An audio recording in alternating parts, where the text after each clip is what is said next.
Добрый вечер, на ваших экранах генералы. Ну, наконец-то мы заканчиваем уже с World Series 2024 года. На ваших экранах суперфинал между Экскалом и Маракаром.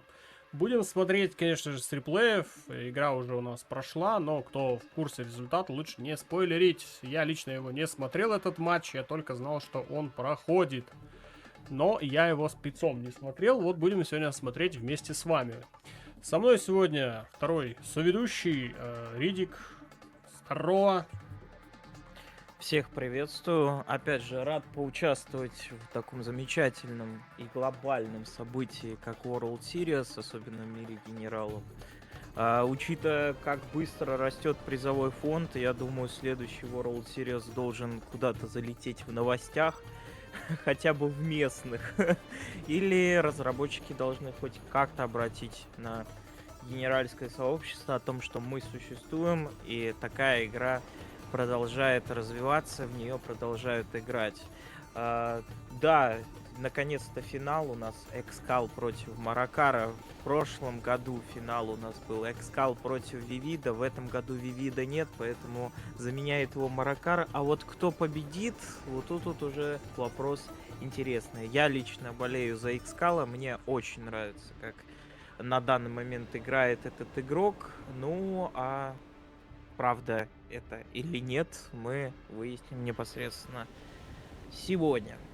Так, ну что, у нас Экскал трехкратный чемпион World Series, получается, 2023 года, 2022 года и 2021 года. А до этого он еще брал в далекие бородатые десятые какие-то там World Series. И уже точно, наверное, только самые-самые заядлые, там, кто следит за этим делом, могут, наверное, вспомнить, что там за бои были, кто там был в тех финалах.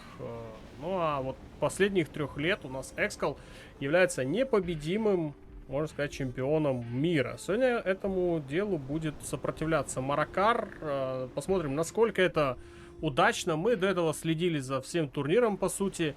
Следили за Экскалом, за Маракаром. Что Экскал, что Маракар особых проблем не имели по ходу этого турнира. Ну, разве что у Маракара были немножко проблемы с кем-то. С Тинстепом, по-моему, были проблемы, да? Там дело у них... Да, с Team Step'ом у них Дело, по-моему, дошло. была... Да, до мироров дошло. Но, честно, я все-таки считаю, что в игре Team Step и Маракара все-таки больше играли именно генерал. То есть в дальнейшем игроки, конечно, по ходу турнира выдыхаются. По ходу игры тоже было видно, что игроки потихоньку выдохлись. И, к сожалению, быстрее все-таки выдохся Team Step, нежели непобедимая египетская машина. Ну, у нас недавно, буквально несколько дней назад, состоялся матч за 3 место, в котором схлестнулись в потном мужском бою Лифтрак из Ирана против Биг Сайза из Дании. Там у нас уже определился игрок, который победил в том матче. Там был Биг Сайз, который занял все-таки третье заслуженное почетное место, забрав тем самым $1900 призового фонда. На матч за первое место у нас рассчитана денежная сумма. Сейчас, если я не ошибаюсь, где тут глянуть. Что там 3000... Не, $5000, по-моему, если я не ошибаюсь. В районе 5 там было. Сейчас я гляну.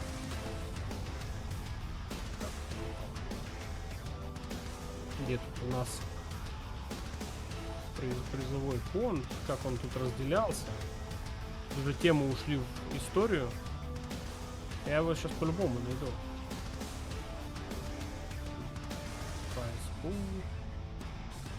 Это не то. Ну, там хорошие денежные призовые, конечно, за первое место. Ага, вот, нашел. Вот. За первое место победителю. Давай начну так, со второго места. Второе место, вот даже если сегодня кто-то и проиграет, или Экскал будет, или это Маракар будет, неважно. У нас призовой фонд $3600. Даже если проиграет игрок, я думаю, ему обидно не будет то, что он проиграл. Ну а победитель, конечно, очень сильно будет рад. Там призовой фонд для него составляет $7140. Как тебе такие вообще суммы? Ну, я не знаю, математически можно ли это все просчитать, но как по мне, это какая-то прям дикая геометрическая, скорее, прогрессия идет по призовым фондам. Учитывая, что призовой фонд в прошлом году составлял, как сейчас выдается за первое место, по-моему, в районе 6, не то 7 тысяч долларов призовой фонд. Долларов с копейками. Ну, вот именно. А сейчас, как бы, считай, практически 8 тысяч у тебя только за идет только за первое место. Это очень хороший призовой фонд, на самом деле. Там, короче, перед самим боем, за несколько дней до того, как он должен был состояться, игроки, ну и сами обитатели форума Game Replays, вернее, выдали такую табличку со статистикой двух игроков в очных встречах. И там, значит, у Экскала процент побед, особенно в затяжных играх, близится к 100%. Вот, то есть на короткой дистанции Маракар может дать бой, но это где-то до 5 побед. Там у них процентное соотношение 55/45 в пользу Маракара. Если смотреть там больше 9 побед, там уже, конечно же, близится к 100%. То есть они на короткой дистанции, там Маракар очень хорошо держится против Экскала. А вот на длительной дистанции либо же матчи вообще не игрались, я так понимаю, или же там все было проиграно Маракаром. То есть, ну, сегодня посмотрим. Дистанция не сильно короткая, но и не сильно длинная. То есть, если смотреть по этому процентному соотношению, потому что там состояла таблица из 5 пунктов, там best of там 9 и так далее по нарастающей, то если брать конкретно по этому показателю, то в данной таблице, то есть, наверное, брались, я так понимаю, расчеты всех игр, которые играли с этими игроками за весь период. И там, конечно же, у Экскала процентное соотношение 65/35. Давайте, наверное, стартуем с первой игры и посмотрим, как будут у нас развиваться события и подтвердится ли данная статистика, которую привели нам на сайте Game Replays. Ну что, давай стартуем с первого реплея. На счет 3. Да. Раз, два, 3, поехали. С первого боя.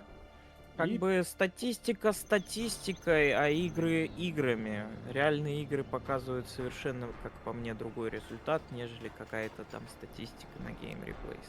Ну, посмотрим. Все-таки да. Статистика, она и в Африке статистика. Так, ну что, стартуем с первого боя. Карта у нас Mountain Mayhem. У нас под бирюзовыми цветами играет Маракар. На верхней части карты он у нас играет в первой игре за Китай танкового генерала. Против него фиолетовый цвет. Экскал внизу этой карты у нас играет за Глатоксиновые войска. Ну что, стартует сразу с двух ресурсных центров у нас Экскал, фальшивый военный завод, побежали рабочие во все стороны. Карта узенькая, неудобная для глашника, мы уже это видели не один раз. Если китаец умеет хорошо пользоваться своими большими сплоченными группами юнитов, он может продавить на любой точке карты глашника. То есть глашнику особо цепляться на этой карте территорий немного. Поехала первая у нас машинка от Маракара по левому флангу. Там рабочий пытается достроить норку. И норку он все-таки достроит. Подрывают эту машинку подрывниками Экскала. Ну и сразу же скрапик Маракару отменяют. Для того, чтобы Экскал не сделал себе какую-нибудь супер техничку. Ну и собирается уже блатная группа в машинку. И техничка поехала вперед от Экскала.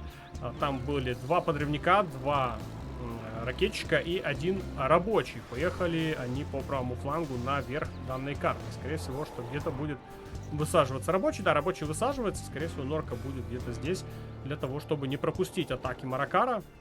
Ну а гатлинг от египетского игрока, от египетского фараона, можно так сказать, у нас теперь играет легендарный король Артур против не менее легендарного египетского фараона. Такая интересная аналогия у нас сегодня будет. И вот кто победит, получит истинную корону этого мира.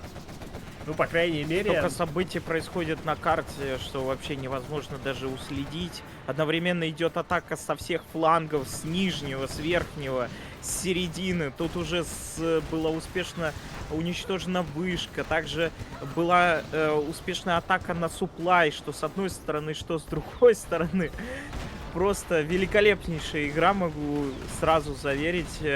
Контроль игроков на высочайшем уровне. Я вот сейчас смотрю от лица Экскали, как он быстро переключает юниты. У Маракара еще это быстрее, а ПМ игроков просто зашкаливает. Да, ну, я думаю, в финале какие-нибудь Васи Пупкины уже не встретятся, понимаешь? И тут вряд ли у нас ожидается какой-нибудь матч мальчиков для битья, как мы видели в некоторых там раундах ранее. Здесь уже все по-серьезному, здесь уже все по-взрослому.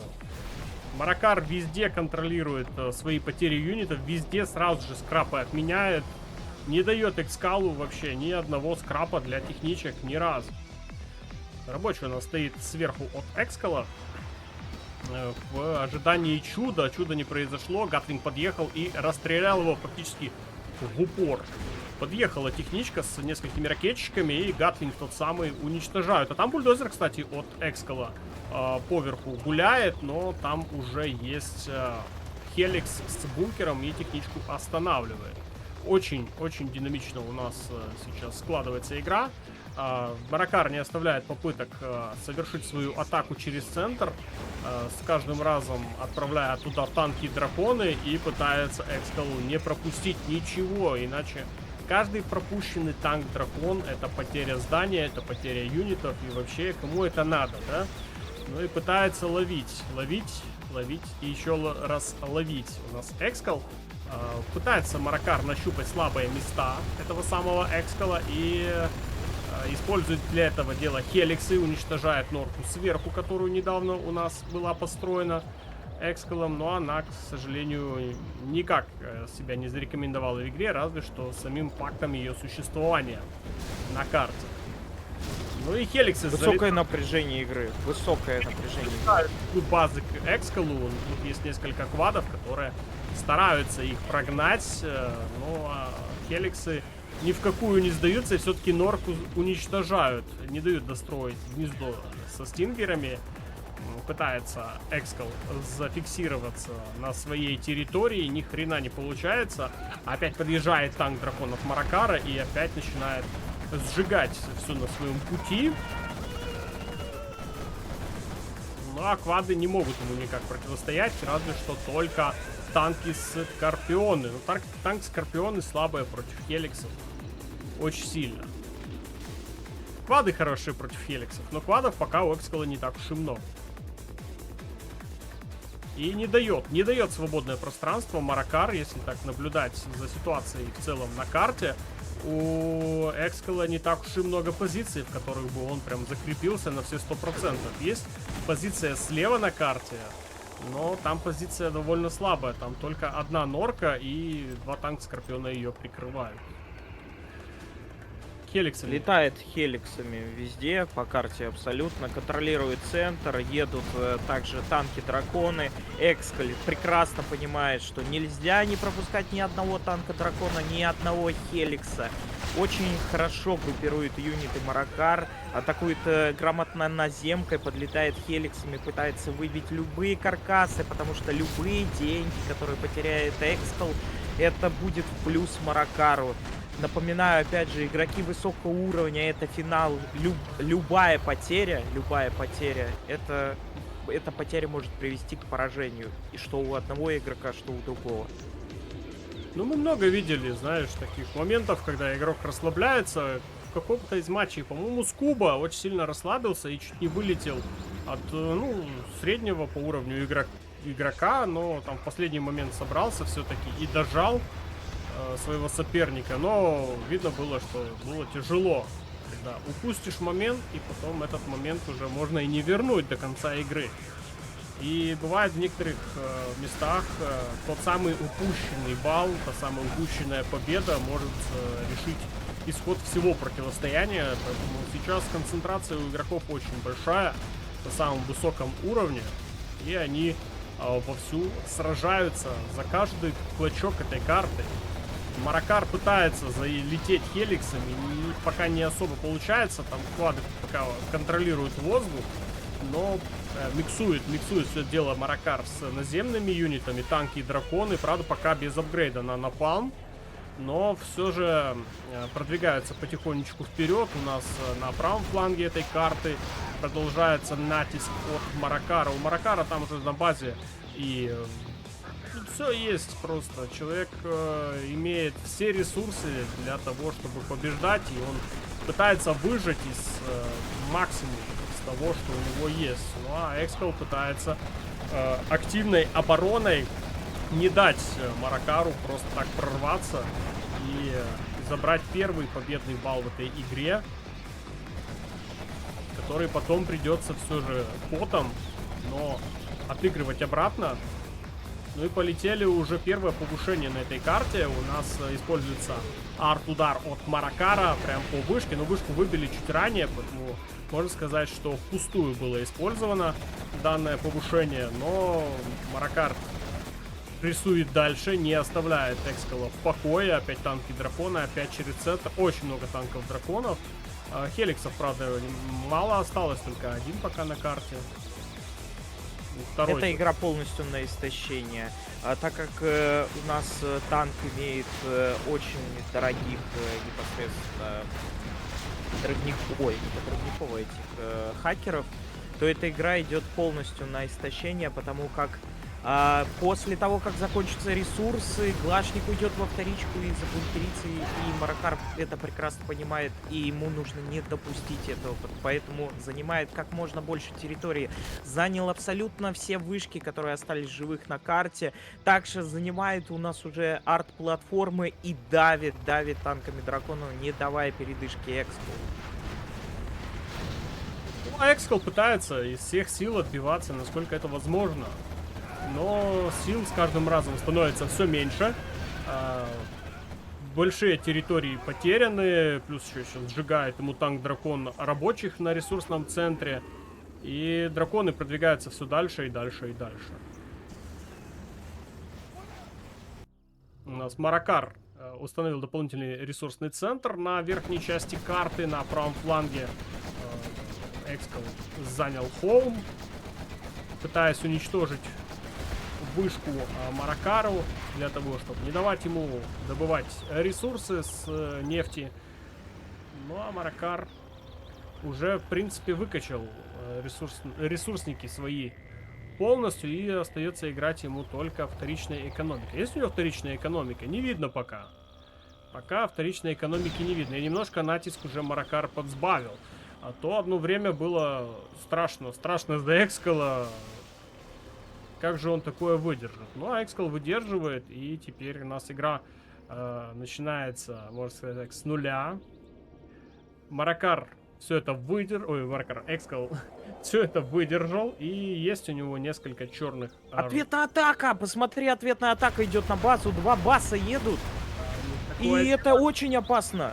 Это очень опасно. Проезжает один бас и сдается Маракар. Это первый балл Экскалю.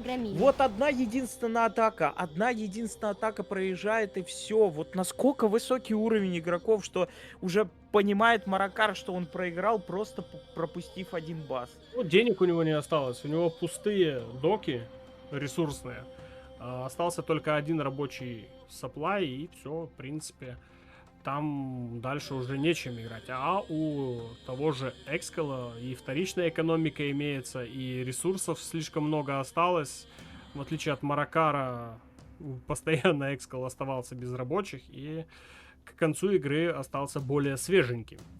Так, ну что ж, давай смотреть следующую игру. Первый балл все-таки в копилочку себе забрал Маракар. Давайте следующую карту. Она же Mountain Mayhem. Ответная игра. На счет 3. Раз, два, три. Поехали. И в ответной игре игроки поменялись местами. Маракар у нас теперь стартует за ГЛА Токсиновый генерал. Против него Экскал Китай танковый генерал. Тяжелое противостояние, конечно. Экскал выдержал все, что для него подготавливал Маракар. И в самый ответственный момент для Маракара к нему приехали 2 боевых автобуса, которые кинжальным ударом через центр просто нанесли ему удар прямо в самое сердце базы, после которой Маракар понял, что дальше он продолжить игру не сможет. Теперь очередь Маракара. Я так думаю, что Экскал сейчас не останется в долгу, припомнит все, что ему в первой игре подготовил египетский игрок. Ну и британец вовсю сможет сильными мощными ударами удвоить свой счет и преимущество в этой игре. А возможно, мы увидим похожую ситуацию, когда Маракар, выдержав все атаки, все удары от китайского танкового генерала, сможет дожить до той самой стадии, когда китаец у нас уйдет в полное истощение и, нанеся точечный кинжальный удар, сможет поразить короля Артура. Можно его так сегодня назвать, да? Он по факту он несколько лет уже последних, он у нас самый такой... Король Артур. И убивает. Именно король Артур, самой настоящей короной. Трижды забирал. Коронованный. Да, трижды забирал World Series последних лет. А там, если честно, он, по-моему, еще имеет 2 титула самых первых мировых серий. Но там мировые серии, насколько я информирован и читал, как они проходили они достаточно скромненько. Первое место было там порядком 50 или 100 долларов. И больших финансовых приобретений для игроков не было. Второе место чуть ли не пачка там сигарет была.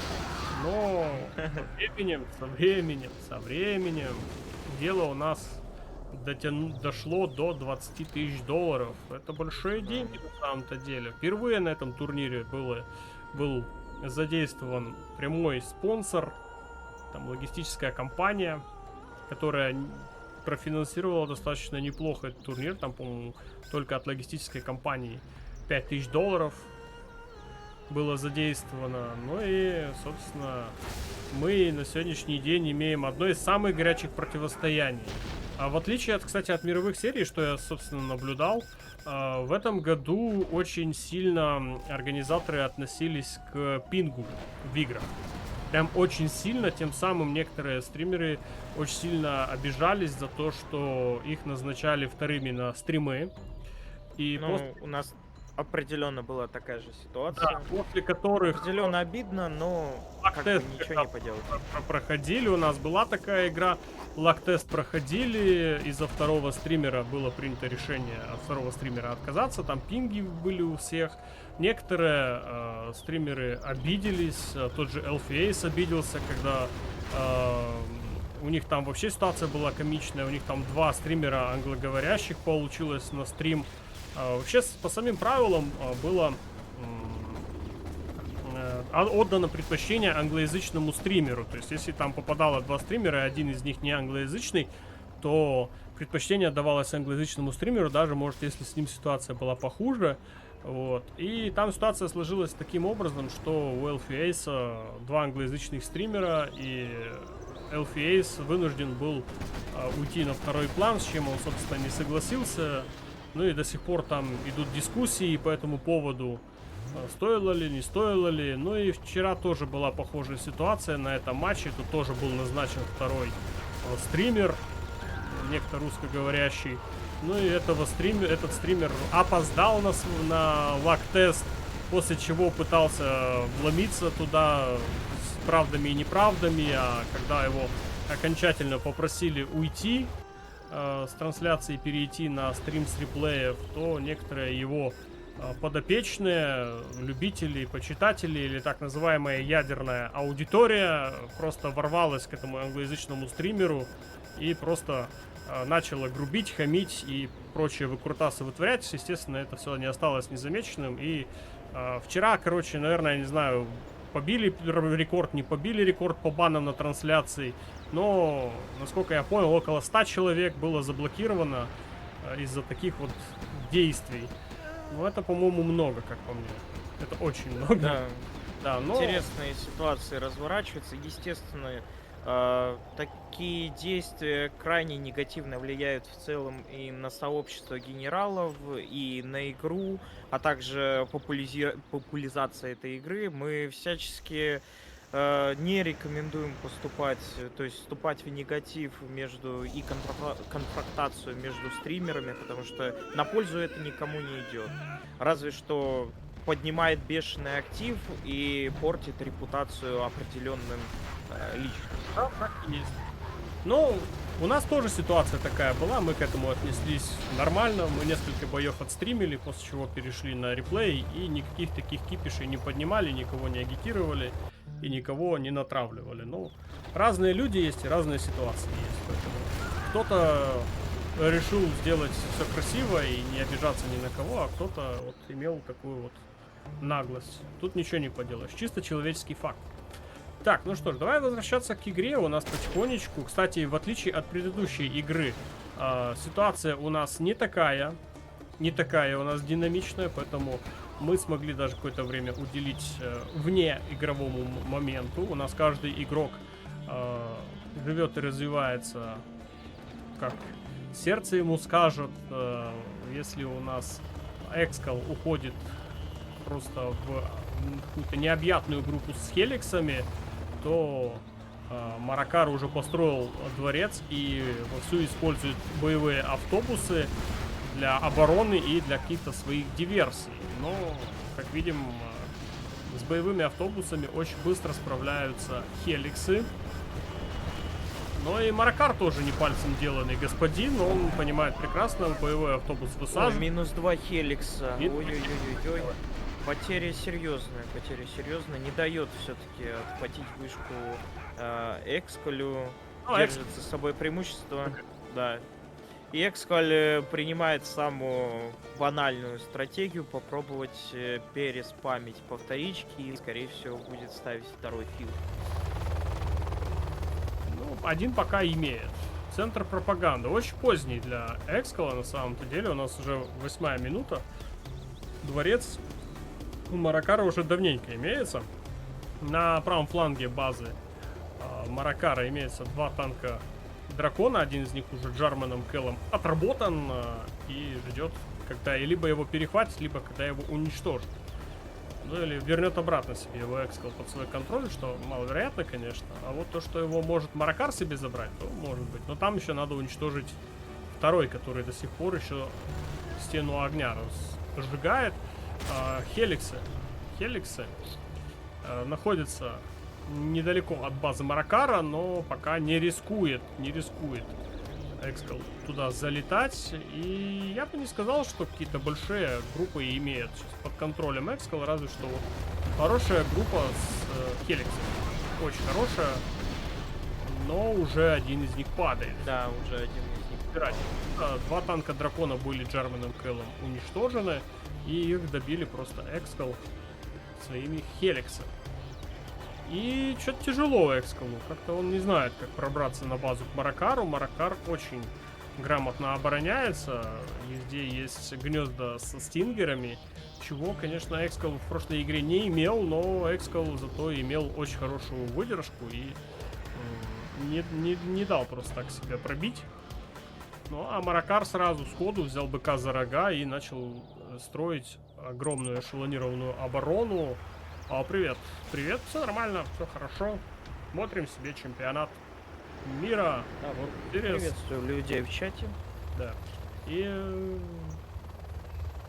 смотрим себе чемпионат мира, World Series. Я этот бой не смотрел, поэтому для меня он, в принципе, новый.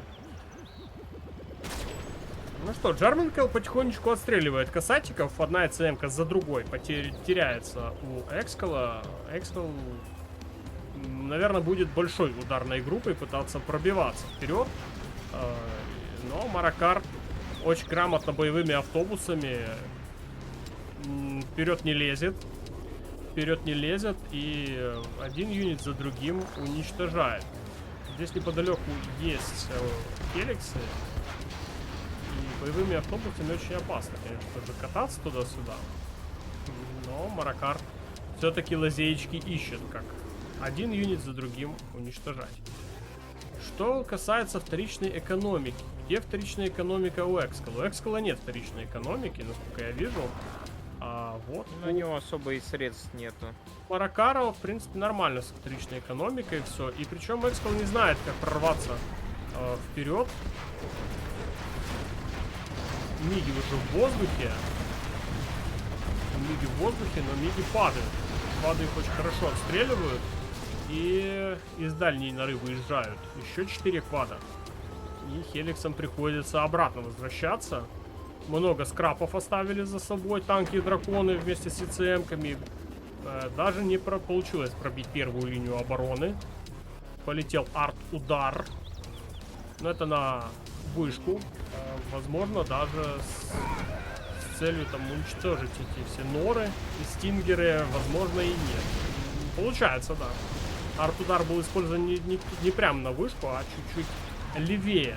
Для того, чтобы прорвать эти оборонительные позиции и сделать там брешь. Но не получилось. Продолжает Маракар свою активную оборону. И Экскалу с каждым разом становится тяжелее группы свои собирать. Денег у него, в принципе, уже неоткуда собирать. Последние коробочки сверху добывает. Вышек на карте еще... еще одна есть вышка на карте у Экскала. Но вскоре будет все печальнее и печальнее. Еще один Хеликс упал. Ну, старается как может Экскал прорваться, но пока что-то хуже получается. У Маракара в этом плане было шансов поболее прорваться, но в какой-то момент все-таки, может было, надо поменять где-то вектор своих атак, но Маракар не нашел больше слабых мест, и Экскал пассивнее выглядит, конечно, очень пассивнее, чем тот же Маракар. Танки драконы едут, но норочек много, есть откуда выезжать. И египетский игрок опять же использует Джарменкелла хорошо. И цемки отстреливает вовремя на подходе к своей базе. И сразу же танк... И базом закрывает. Боевым автобусом просто закрывает танки-драконы. Хеликсы туда заехать толком не могут. Там есть стингеры и квады в норах. Самые выгодные норки выезжают квады, и просто Экскал Да. сдается, и Маракар перетерпел первую свою победу в этой игре. Ну вот, первое, кстати, противостояние у нас закончилось 1-1. То есть очень равно играли игроки. И, в принципе, что в первой, что во второй игре Глашников пробить не удалось. Но там кинжальным ударом Экскал свою победу забрал. А тут даже и не надо было делать Маракару свою кинжальную атаку. Экскал сам сдался и выровнял счет. Давай смотреть третью игру. Давай. У нас получается Mountain Mayhem, это карта чисто Экскал. Экскал у нас находится на верхней части турнирной таблицы, а Маракар у нас внизу. Поэтому сейчас следующие две карты Arctic Arena выбираются у нас Маракаром. То есть, скорее всего, что он эти карты готовил к этому противостоянию. Ну что, на счет 3 давай запускаем. Раз, Давай. 2, 3, поехали.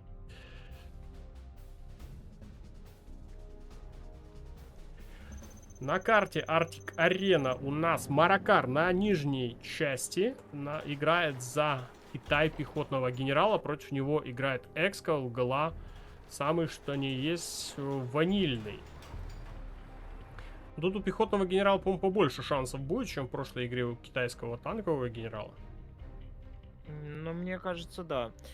Пехотный генерал должен забирать вообще все вышки, а вообще в целом, как мы помним, геймплей на этой карте очень прост. Сначала пробивай либо верхний, либо нижнюю территорию другого игрока, и уже потом потихоньку отжимая центр, переходи в контрнаступление. Но в целом, я думаю, все-таки победа будет за Глашником. Глашник более вертлявый, и он может просто заставить везде все норками и тем самым вырвать победу. Знаешь, вот что я заметил он в ходе этого турнира вот, за Маракаром? Он очень хорошо и грамотно умеет отстраивать оборону. Да, У него прямо это получается. В какой-то из игр на ранней стадии он... Против кого он играл? Я не помню уже. Тимстепа. Не-не-не, до этого еще в самом начале, когда его пытались пробить американцам и как не подходили к нему, так никак не тоже могли. за какого-то глашника играл. Не, Против... не помню, против кого играл. ну в начальных этапах я помню, что просто его Да. он закрылся в обороне, ему ничего не могли сделать. Как бы его ни крутили, как бы его ни вертели, он очень хорошо имеет от обороны играть. Так, ну и первый Хеликс у нас уже на карте от Маракара полетел вперед на базу к Экскалу, а у Экскала не, есть там квады на защите, одну из казарм все-таки удастся уничтожить, он ее уничтожает. Ну, в принципе, есть еще одна казарма, не страшно. Ну и тут Норка сразу на пути встречается, и Норку тоже добивают. В домах есть несколько ракетчиков, это не критично для Хеликса, и Хеликс улетает обратно к себе на базу. На левом фланге есть забегание рабочим, прям под самую вышку нефтедобывающую. Ну а тут попытка была подорвать, не получилось. Неудачная техничка напоролась на мины. И бульдозер тем самым выживает. Есть еще бульдозера? Есть. Два бульдозера в игре у Маракара до сих пор имеются. Еще один Хеликс на левом фланге. Что касаемо вышек, с повышкам пока не особо игроки стараются идти в перехват. Больше, конечно, у Маракара вышек. Ой, у Маракара, у Экскала вышек больше. Но Маракар играет строго от двух ресурсных центров. Глашник в этом вопросе повеселее. Выглядит так. Ой, Хеликс поймали. Хеликс неудачно прям на норочку приземляется. Ну, оттуда, конечно, квады его быстренько уничтожают. На левом фланге Хеликсом продолжает играть Маракар.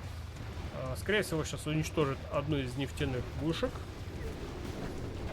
Высаживает. Нет, все-таки не уничтожит слишком много квадов, мне кажется, они закроют эту пачку войск. Так. Квады справляются. Ну и потихоньку начинает, так сказал, брать в окружение базу Маракара. У Маракара вышки не захвачены. Играет строго от двух ресурсных центров. Есть военный завод, есть аэродром. И строится только вторая казарма. В общем, захват Маракар не переходил. Вот у Экскала ситуация повеселее будет. Он с вышками более дружелюбен. Он их любит. Он их себе забирает. Он за ними ухаживает.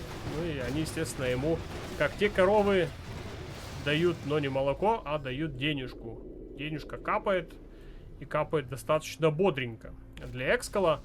Ну и первый квад доехал до базы Маракара. Маракар просто, наверное, не вывезет сейчас эту игру. Скорее всего, что первую игру на этой карте он все-таки отдаст. У Экскала как-то территориально и финансово ситуация более благоприятна. Но это же финал. В финале может случаться и чудо. Так что, возможно, какой-то из этих чудес один из игроков нам сегодня и продемонстрирует. Уничтожается. Еще одна казарма. Новую казарму где-то строил. Также была подорвана еще и вышка. Ну тут То уже... есть Экскал потихоньку экономику режет. Но опять же, как я и говорил, побеждает тот из игроков, который занимает территорию, вот эту вот близлежащую. Экскаль занял эту территорию, так как он глашник. И тут китайцу плохо. Очевидно, очень-очень плохо. Еще и квад заехал вдобавок. Да, квад продолжает пакостить, но там мины он уже и так не жилец. Но как видим, что да, Маракар зажимается у себя на своей половине, причем даже не на половине, а на своей четверти карты. Потому что вторую четверть, где, по идее, должен был жить у нас египетский игрок, оккупируется Экскалом. И Экскал в наглую начинает с тех самых территорий уже свою атаку квадами. Квадов тут, кстати, 4 штуки, и уже и ракетчики имеются. Ну, как-то Маракар неуверенно стартовал на этой карте, за что, собственно, и поплатился. Экскал особо вперед не лез. И буквально спустя 5 минут развития своего собственного, когда он уже окончательно окреп, когда денежка уже капает ему вовсю со всех пушек, начинает уже свою агрессию включать, уничтожает сейчас военный завод, и продолжается от него атака. Правда, силы малые, уничтожается бульдозер внизу, возле электростанции. И есть еще один бульдозер. И второй бульдозер. И второй бульдозер уничтожается. Маракар остается без бульдозеров. И второй балл себе забирает Экскал. Пока идут ровненько игроки. Ноздря в ноздрю. Да. Пися к писе, пупчик к пупчику. Ну давай четвертую игру. Ответную. Запустим. Arctic Arena у нас карта. На счет 3. Раз, два, три. Поехали.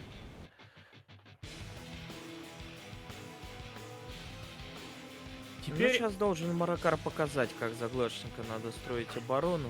Сверху у нас Глашником играет Маракар. Экскал у нас пехотный генерал снизу.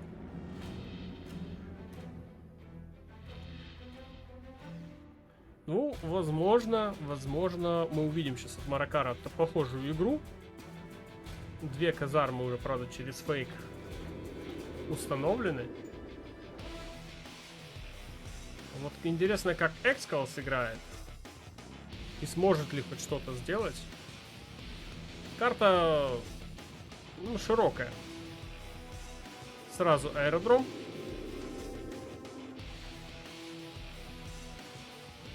Тоже, наверное, будет быстрый Хеликс. С надеждой, что он сможет как можно больше вреда нанести своему сопернику. Тут надо еще на Маракара смотреть. Согласен ли он отдать свою территорию под вражеские эксперименты? Миниганеры уже добегают до вышек. Там захвата пока нет выученного. Но они в дом садятся. Опа, смотри, какой подрывник бежит своим ходом. А там... Не, он не добежит, там уже есть Хеликс. Будет уничтожен Хеликсом. И пехоту собирает. Значит, сейчас будет бункер. Ох, какой рабочий на правом фланге. Ой-ой-ой, а техничечка-то едет и будет минусовать, что ли, дозер? Нет, не получилось. Нет, рядом не получилось. Зато смотри, какой рабочий есть слева у Маракара. Опасный. Сейчас он поставит норку, как раз-таки, которая закроет ему вышку, и в дальнейшем будет активно ее перехватывать. Причем у него рабочий точно такой же стоит на противоположном краю, и опять же, до сих пор еще не поставил вышку, прилетел, кстати, Хеликс и убивает этого рабочего, и сейчас будет отменять еще и добавок к Маракару захват. Ну, да, интересно. Свой правый фланг защитить от Хеликса, но основную базу 4 квада все-таки спасают. Хеликс испугался и улетел обратно. Внизу слева все-таки рабочим норка строится. Экскал ее не видит. Видит, что в здании там кто-то сидит, но сам процесс постройки норы пока не был увиден. И там, кстати, есть строитель у Экскала. И, скорее всего, сейчас бульдозер будет потерян. Так, ну там мины. Понимает прекрасно Маракар, на мины не наезжает. Сверху у Экскала все-таки Хеликс добрался. И уничтожает вышку Маракара. И еще и успел даже ракетчиков высадить. Приходится продать военный завод Глашнику. Так, ну а внизу слева Маракар забирает себе эту территорию.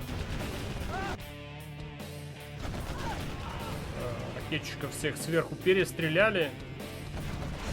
Ну и атака продолжается у Маракара. И теперь начинает уже страдать ресурсный центр. Китайский. Чуть выше домик. Опасный Хеликс летает, много суеты, кстати, наводит на карте. И Маракар, что самое главное, не знает, что с ним делать, и не понимает вообще, как его ловить, потому что он абсолютно везде. Он делает упор на атаку по вражеской базе, и, в принципе, неплохо так получается. Неплохо. Кстати, эту атаку можно было бы, знаешь, чем закрыть? Всего одним бункером. То есть поставить бункер на пересечении и закрыть проходы. Все. Но он не успел. Это удаст. Да, он не успел, зато поставил бункер по, получается, левому среднему флангу, больше верхнему, если мы со стороны Экскала смотрим. Успешно отбивается, кстати. Сейчас будет ловить подрывников. С центра еще квады едут, и там Хеликс, конечно, не помощник в отбитии этих квадов. Есть один аванпост. Аванпост хоть быстро уничтожается. Тут же танк Дракон. Дракон тоже очень быстро забирает свою копилочку. Кстати, с двух флангов атакует, и внизу, и справа. И база Экскала сейчас такая в полуокружении находится. Ну, аванпосты спасают, конечно, сверху ситуацию, а вот внизу два квада и несколько ракетчиков.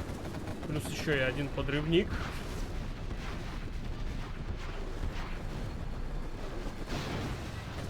Продолжают свою атаку. Хеликс, кстати, сбили. Подрывник, кстати, бежал до аванпоста. Аванпост скрылся. О, какую вышку захватил Маракар в центре. Прям под самим бункером у Экскала. И у Экскала в подчинении осталась только одна вышка. И та аж находится на базе Маракара. Ну, там вверху, в углу, справа. Кстати, что самое странное, я заметил, игроки не очень часто берут удешевителя. Хотя, как по мне, довольно-таки хорошее здание, очень сильно экономит деньги и позволяет непосредственно выходить быстрее в экономику.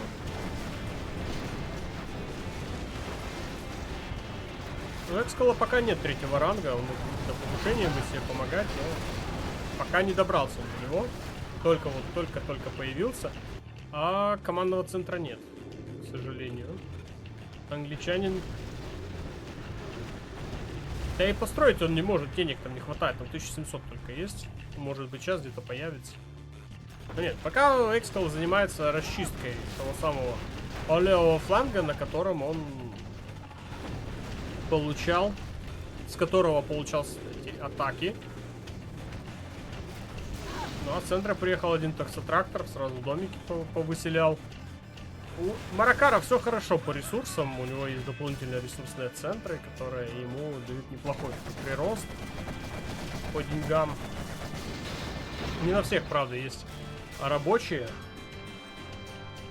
Так, и сейчас будет перехват, кстати, вышки Маракара. И поставил он, кстати, бункер, что правильно сделал. Теперь пех полностью закрыт, что ли? Да, получается, пех закрыт. Если еще вдобавок поставить бункер на правый фланг и в центре, то можно вполне себе неплохо так отыграть от обороны, накопить пачку хеликсов и полетать, как помню, на этом же турнире летал у нас Абука. Сделал вполне себе неплохой пролет, там даже тоже был глашник, и в результате он выиграл. это противостояние.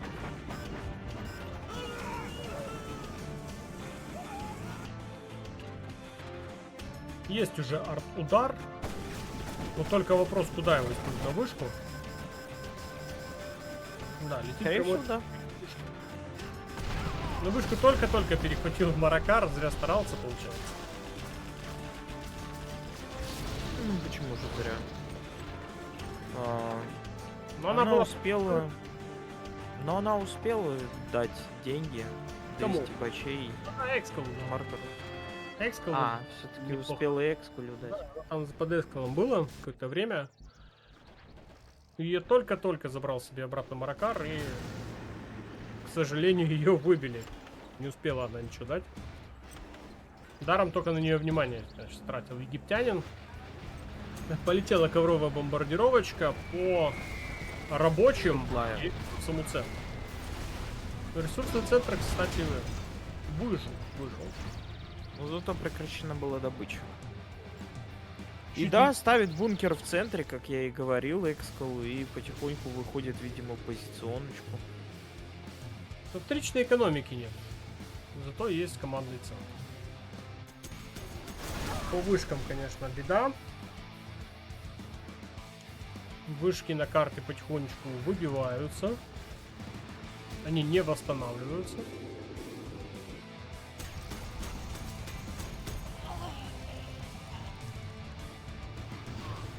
Ну и неплохая группа с аванпостами едет по правому флангу. Есть ли чем у Маракара их встречать? До конца непонятно, там есть квады, есть Джарвен Келл. Джарвен Келла мы видели, как умеет управлять Маракар. Отстреливается самый опасный юнит. Ну и потом по остальным. Так, ну дракон надо было первым снести. Но Маракар что-то начал бить по аванпостам. Ни аванпостов, ни дракон он не забрал. Так, поехала техничка с подрывниками. Подрывает один аванпост. Но тяжело, тяжело. Злая толпа. В исполнении Маракара. Выбивать здание самое то, кстати. Да и против аванпостов она неплохо заходит. Ну, здание выбили. Поставленные для себя задачи они справились. Есть уже Миги с Напалмом. Миги с Напалмом это, конечно... Это, конечно, тоже надо сейчас придумать Маракару как-то их уничтожить. Они сейчас представляют тоже серьезную опасность для его базы. И ставит 4-й, кстати, бункер Экскуль, чтобы совсем не проехали, и начинает расширять свою добычу. Но тут, кстати, Джарман Келл может спокойно выбить дозер и попробовать добрать энергию. Да, он будет ждать. Он сейчас, Ну, да, он сейчас забирается в бульдозер Маракар. и успевает энергию поставить. Да, успевает Нет, поставить есть энергию.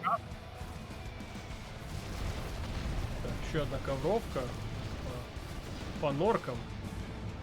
Расчищает себе путь Экскал через правый фланг. И Миги. Ой, Миги, в принципе, отстрелялись, но не совсем. Надо было по норке стрелять, чтобы квады не смогли зайти. Да, и мог бы аванпостами квады закрыть. Злая толпа против аванпостов. Очень быстрые, кажется. Да, они лопаются очень быстро. Да, и злая толпа. А все очень- почему? Потому что там нету красногвардейцев. Если были хотя бы один красногвардеец, в злой толпе было бы не так уж и легко. Танк-дракон поехал против злой толпы.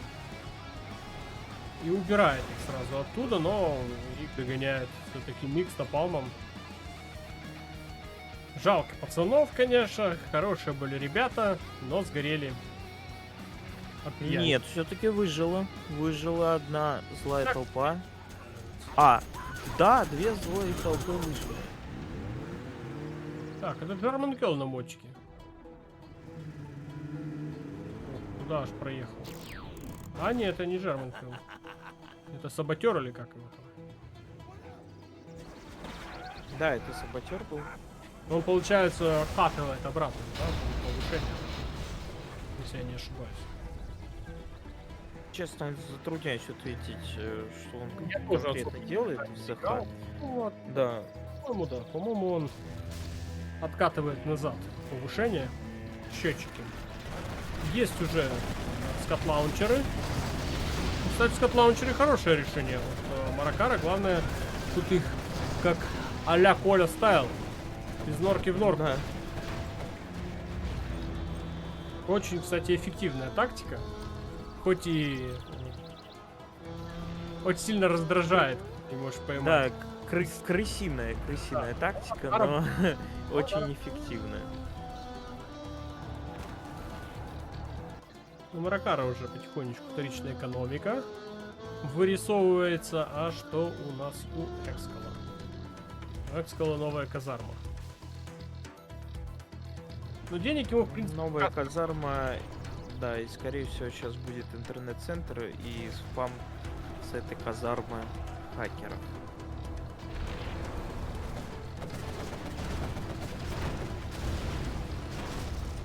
пробивается бункер с кат-лаунчерами. Надо новый бункер ставить. Самое интересное, 15-я минута игры, ни одной СВшки еще на карте нет. А игра, кстати, очень похожа на то, что она без СВшек просто так не обойдется.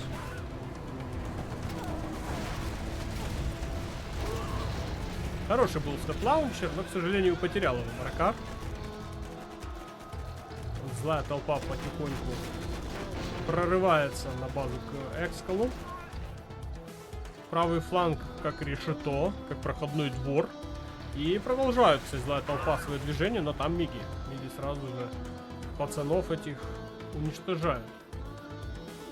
Ну, можно, кстати, по правому флангу продолжать атаковать.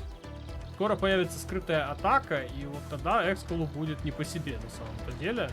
В самых неожиданных местах будет появляться. Плюс еще и токсиновые бомбы. Под аэродромы тоже сам доктор прописал.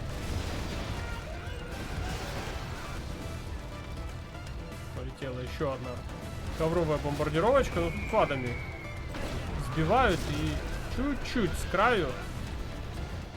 Но получает по рабочим Маракар.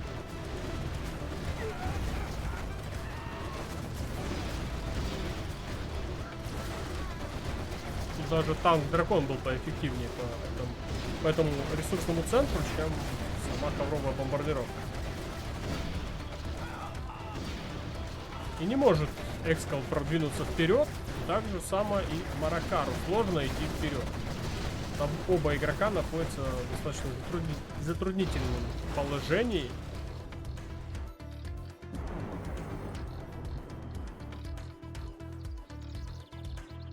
Так, вот они, первые хакеры, кстати, пошли добывать. Ну, их И пока строят нет, уже интернет-центр. но они есть. Кстати, ты знал, что хакеры в интернет-центре добывают на 25% быстрее? Ну да понятно, они же типа в укрытии. Логика. Так, ну вот миги для Экскал, для Маракара самая, конечно, неприятная штука. Вот если бы не было Ну, мигов, а мигов много. с мигами, конечно, у Маракара дела не самые хорошие. И надо с ними что-то решать. 5-го ранга до сих пор нет, ни там, ни там.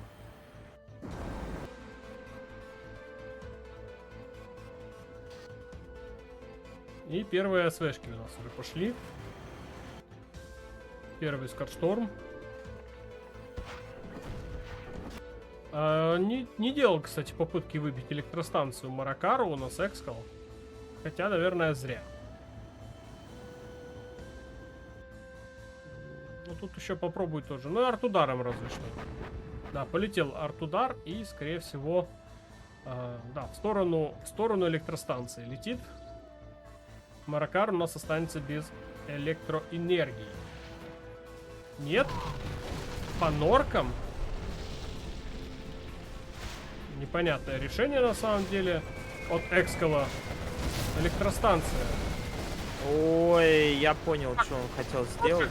Кстати, непонятные телодвижения сейчас от Экскала. Зачем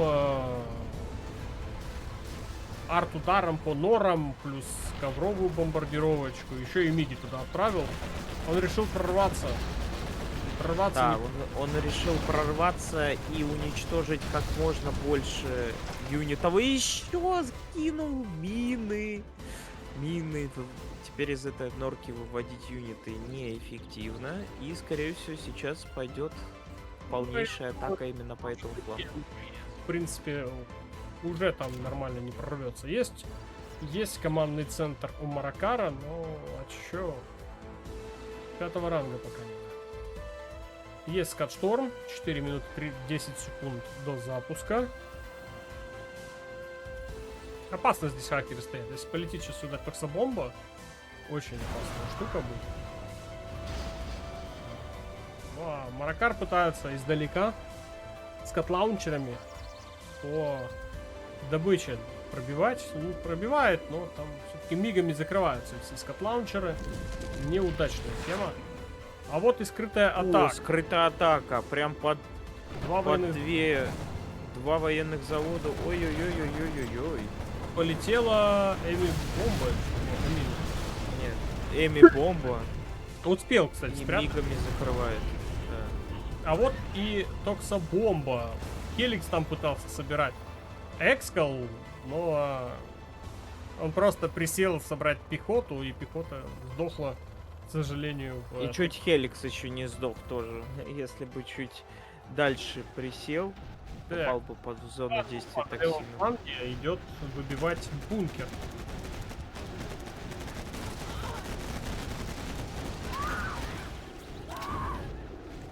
И бункер быстро, кстати, выбивает. Новых собирает пацанов для Хеликса. Полетели миди по злым толпам. Ну а что толку, если злая толпа уже свое дело сделала?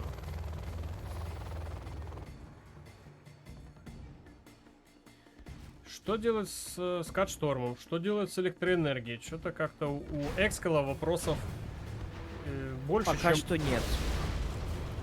Я думаю, действительно, эту все-таки игру у нас проиграет китаец, потому что Глашник все-таки на этой карте посильнее будет. И в Вот. плане вторичной экономики. Долго они грызут, да? Да, Полетела... но все равно. да, Чем так, дольше играют, тем быстрее у Глашников набирается вторичная экономика, и тем сильнее он будет в стадии лейта. О, New Cannon. Интересное решение. Правда, ловится очень быстро квадами. ну, тут квады уже правый фланг, откровенно говоря, у Экскала слабый, поэтому... Я Как- думаю, после убийства этого New Cannon можно уже сдаваться Экскуле. Да, и квады. Поехали. Еще и скрытую атаку туда добавляет. Дополнительно. Там Джармен Келл в центре гуляет. Черного лотоса мы так и не увидели. Вот, Экскала. И не было на карте. Только хакер.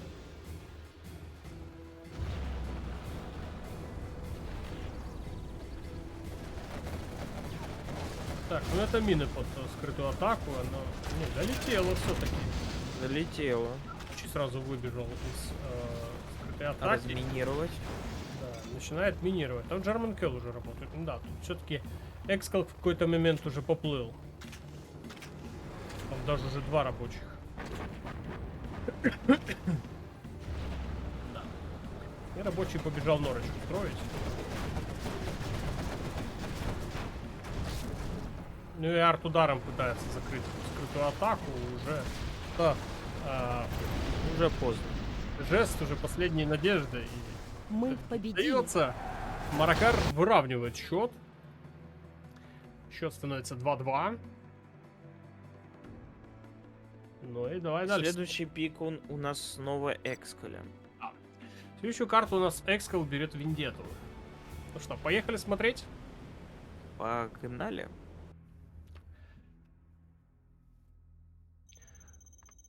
США СВГ на сверху от Маракара. И Китай ванильный от Экскала. Что думаешь по этому поводу? Я думаю, все-таки СВГ будет посильнее, чем Ванила Чина. Но Ванила Чина есть очень важный факт. Если Ванила пойдет в ликсы, возможно, у нее получится зарашить быстрее именно СВГшника, нежели она просто пойдет в стандарт, имеется в виду самые быстрые ECM-ки. То есть быстрая пропаганда, ECM-ки, вышки тут брать не обязательно, можно попробовать подождать пропаганды и просто лотусом собрать все сливки. Да, и Экскал принимает решение пойти у нас в Field плюс завод. Нестандартное решение. То есть он хочет успеть проехать, я так понимаю, драконом или гатлингом, а также сейчас будет делать миги. Или сразу будет делать миги. Там уже первый камер выехал, поэтому он уже не успевает. Плюс к тому же и едет бульдозер, скорее всего, будет прям патриот ставить под аэродром. Так что миги даже не успеют появиться, будут уничтожены. Маракар в ноуэка пошел, поэтому я думаю, все-таки не сможет он поставить патриол, у него все-таки фулл хаммер. Да, ну и Хеликс убегает от Хаммера, и Хаммер его все-таки догоняет. Скорее, тут больше как разминировка, наверное. Да. Он Да, просто и- наглую разминирует. Первый бульдозер от Экскала. Маракар продолжает кататься. Хаммер. И Гатлинг проехал по левому флангу. Гатлинг проехал по правому флангу. Там Хаммер есть. Хаммер сейчас будет ловить это все непотребство. Бульдозер тут разминирует. Едет дальше. Маракар находит второй бульдозер Экскала. Минус 2 бульдозера. Всё. Да. Как я и говорил, Юса тут, конечно, будет посильнее. Ну, сверху там, кстати, Гатлинг по чинукам долбит. Маракар Тут их уже не второй хаммер подъехал. высаживаются. Тут второй хаммер. Да, Ой. ладно. Хеликс упадет. Упал. Да, Хеликс упадет, но также и упал хаммер. Ну, Хеликс, я думаю, пожестче будет. У нас еще один хаммер, кстати, на подходе. Нет, на новый чинук денег ему не хватает. Так, тут бульдозер. Бульдозер Маракара.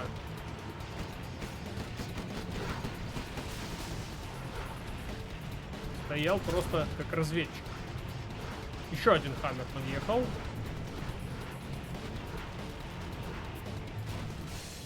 Так, ну что, цемок не будет. Ай, еще один Хеликс. И аэродром все-таки уничтожен. Нового аэродрома уже не будет в этой игре. Бульдозеров у Экскала нет. И египтянин начинает гнаться уже за вражескими гатлингами. Там два, по-моему, полных. По-моему, полные хаммеры. Да. Которые полные. Много хаммеров. По мне, в одном не хватает одного пацана. Но, в принципе, нормально. И славливает дракон, и в результате что у нас получается? Что у одного патовая ситуация, что у другого. У одного денег нет, у другого нет бульдозеров. Ну, Маракар мог бы отдать свой бульдозер, вот ты видишь, как гуляет на базе у Экскала. Уничтожается добыча ресурсов. Он скорее будет им прикрываться, скорее всего, чтобы гатлинги отвлекали. Ну да, он отвлекает внимание бульдозером. В принципе, нормально. Остается 3 здания у Экскала. А у Баракара не больше, кстати. Остается только военный завод. Медичку заказал. И полетел Хеликс. Нет, все-таки побоялся Хаммеров. И отгоняет от своего военного завода. Это последнее здание.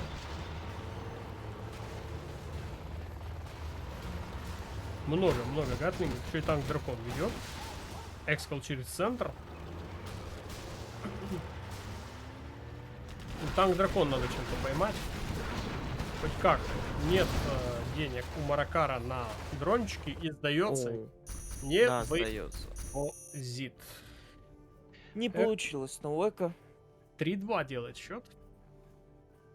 Ну, шансы были на самом-то деле, но видишь, китаец оказался. Ну, за Ванилычину теперь сложнее Маракару будет, нежели за СВГшника. Ну что, давай на счет 3. Давай. 2, 3, поехали. Ну что, ответная у нас игра. Маракар. Теперь ванильный китаец. Бирюзовый цвет на нижней части карты. Сверху над ним играет Экскал под любимым фиолетовым цветом США СВГ. Прошлая игра была на выживание. Это, возможно, будет такой же.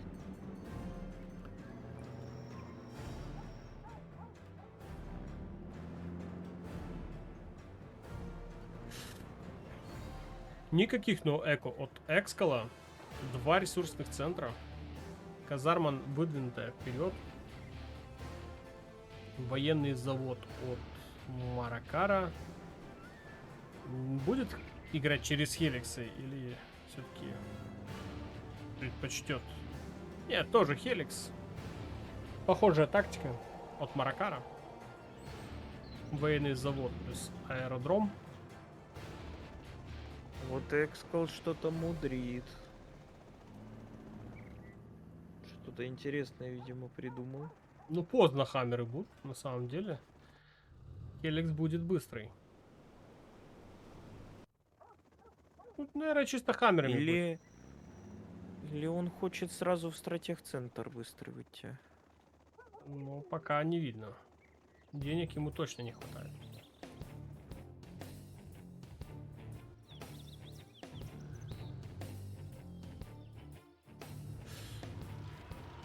Поехали гатлинги по разным флангам. Но это все дело видит. Это все дело видит Экскал. Дрон висит прямо над базой у Маракара. На правом фланге гатлинг уже подъехал, но там Firebase будет встречать. Справа у Экскала только бульдозер. Ну, бульдозер дает чисто разведку. Нет, бульдозер еще стопорит.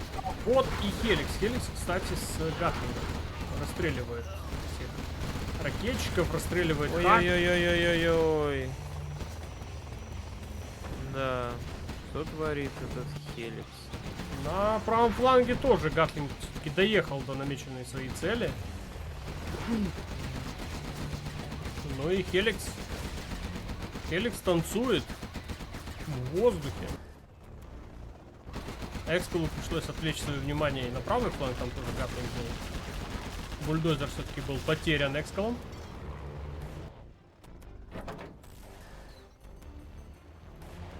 А где второй бульдозер? А, есть второй бульдозер, все нормально. Ну, скорее всего, сейчас будет искать, где бульдозер. Да. Поехал Трупов вперед. Отвлекать внимание хаммеров. И Хеликсы под шумок пытаются залететь. Уничтожаются сразу ракетчики. Так, 2 Хеликса уже упали. Но база блокируется потихонечку. База блокируется китайцами.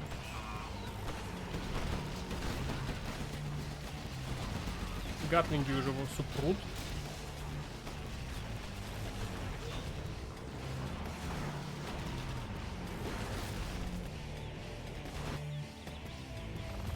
Новый Хеликс пытается Маракар собрать. Увидел, где находится бульдозер. Увидел или не увидел? Увидел.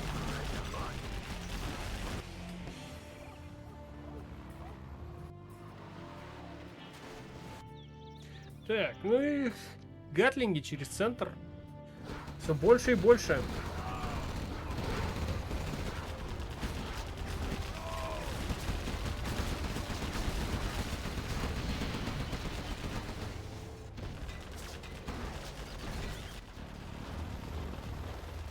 Келикс улетает вообще на соплях. Где-то там слева болтается в воздухе. Еще один гатлинг заехал на правый фланг. Уже не успевает, явно видно, не успевает Экскал. И тут уже в упор начинает расстреливаться бульдозер. Ну, долго будет. Видите? Очень долго. У нас игра до 8 побед. Счет 3-2. Это финал чемпионата мира по генералам. На кону $7000, 170, по-моему, 190. Призовой фонд большой. Тут грех, короче, такие бабки не посражаться, я так думаю. И Маракар сражается. Экскал сейчас сопротивляется, старается держать оборот. Ну а второе место проигравшему достанется 3000 и сколько? 200 или 300 долларов. Это можно потом 300, наверное. в Египте можно 3 года не работать, короче. Да. За второе место. Кстати, по поводу новостей тут комментарии от пасовцев поспели по поводу вчерашней ситуации с лах-тестом. Чё? Интересные. Ну, комментарии в сторону нашего великого русскоязычного стримера отрицательные. Говорят, мол, слишком зажрался человек. В джакузи завалялся, уснул, видимо. Что я могу сказать? Логично. Я лично... А вот, кстати, я к лично- Тимстепу отношения прям поменяли конкретно. Чего? А какое у них отношение было? Ну, вроде как нормально относились, а теперь говорят, что это личная ручная собачка Бляра. Кстати, сегодня, кстати, очень сильно на форуме защищал, я даже назвал, а кто там вызывал адвоката. Он там скриншоты кидал, а я ему сразу предложил, говорю, а ты накидай скриншотов там, где он агитировал. Скриншотов не последовало. Ну вот, собственно, что и требовалось доказать. От Экскала неплохо так сейчас заехала группа с хаммерами, избивают Келикс и сдается Маракар. Экскал отбился, да, и Маракар сдается. Были у нас с двоекратным, можно так сказать, перевесом вперед выходит Экскал. Ну, интересно. Очень даже интересно. Следующая карта у нас от Маракара. Следующая карта, да, синяя дырка. Пространство. Дырка. Пространство. Я говорю, голубая дырка. Эта карта долго будет. Очень долгая.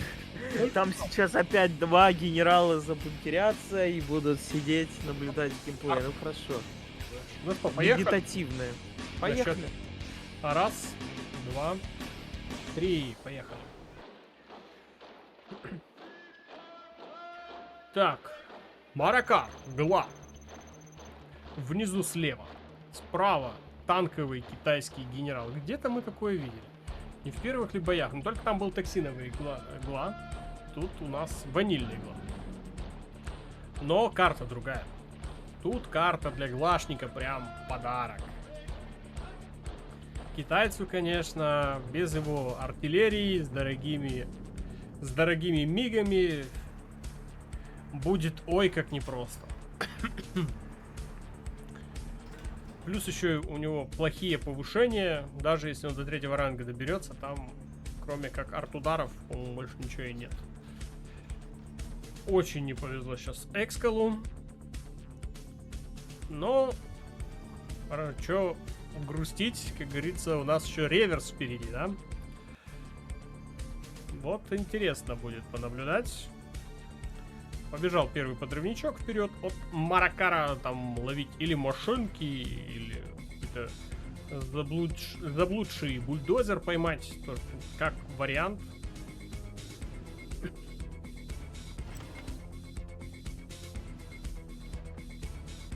Ну, Экскал тоже красногвардейцами пытается везде успевать бедных рабочих прям повыковыривать отовсюду. Рабочий даже до дома... бедному рабочему даже до дому не дали добежать. Звери китайские. Ну и Маракар тоже, кстати. Он говорит, не дам вышки захватывать. Сразу подъезжает быстренькая техничка и уничтожает красногвардейцев, которые пытались захватить вышки. Причем технички не... они везде. Еще и в домик. Ой, какой хороший бульдозер сейчас забрал. Забрали у Экскала и второй бульдозер. Два бульдозера находились рядом. И один сраный бункер просто сейчас Экскалу все планы подпортил. Это просто нечто. Ну и Экскалу придется играть, исходя из того, что есть. Еще бункер тут до ресурсного центра достреливает. Крайне печальная ситуация для Экскала.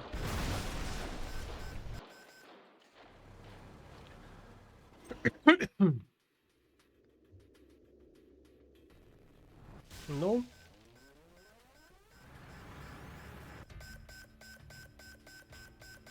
Ситуевина. Маракару сейчас просто надо аккуратненько, никуда не спеша. Китаец он и так танковый, бездубый. А тут тем более он и без аэродромов, он и без повышений будет. Плюс, ну, ресурсы может разве что из вышек добыть.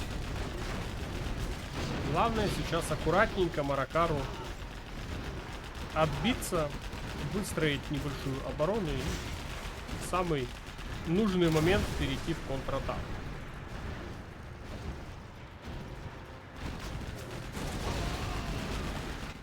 А сможет ли?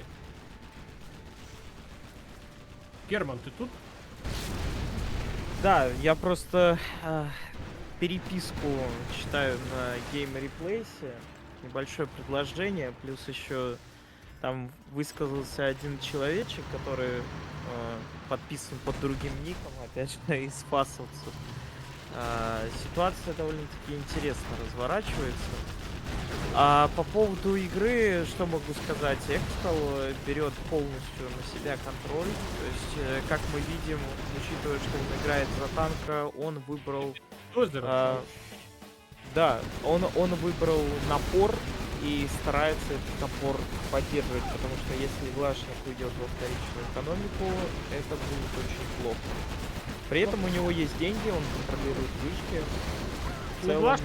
Надо только оборону выдержать хорошую, и, в принципе, у него по истечению времени ситуация будет в его пользу, конечно, но этот напор вроде как сдерживает. Вроде как сдерживает, и китаец потихонечку отброшен назад. Не удался у него штурм, хотя шел он хорошо. Сразу две машинки подорвал. Но подорвал еще и свою норку, которая была просто на грани фантастики. Танк-дракон, заблудившийся в гордом одиночестве. Ну, у Маракара тоже вышки есть. Он контролирует свой правый фланг, маленький полуостров, на котором тоже неплохо так ресурсы имеются. Но я бы сказал, сейчас сосредоточен как можно быстрее Глашника задавить. И у него более-менее как получается. Маракару, ну да, клады и драконы, скорпионы. Больше, наверное, ничего тут и не придумаешь.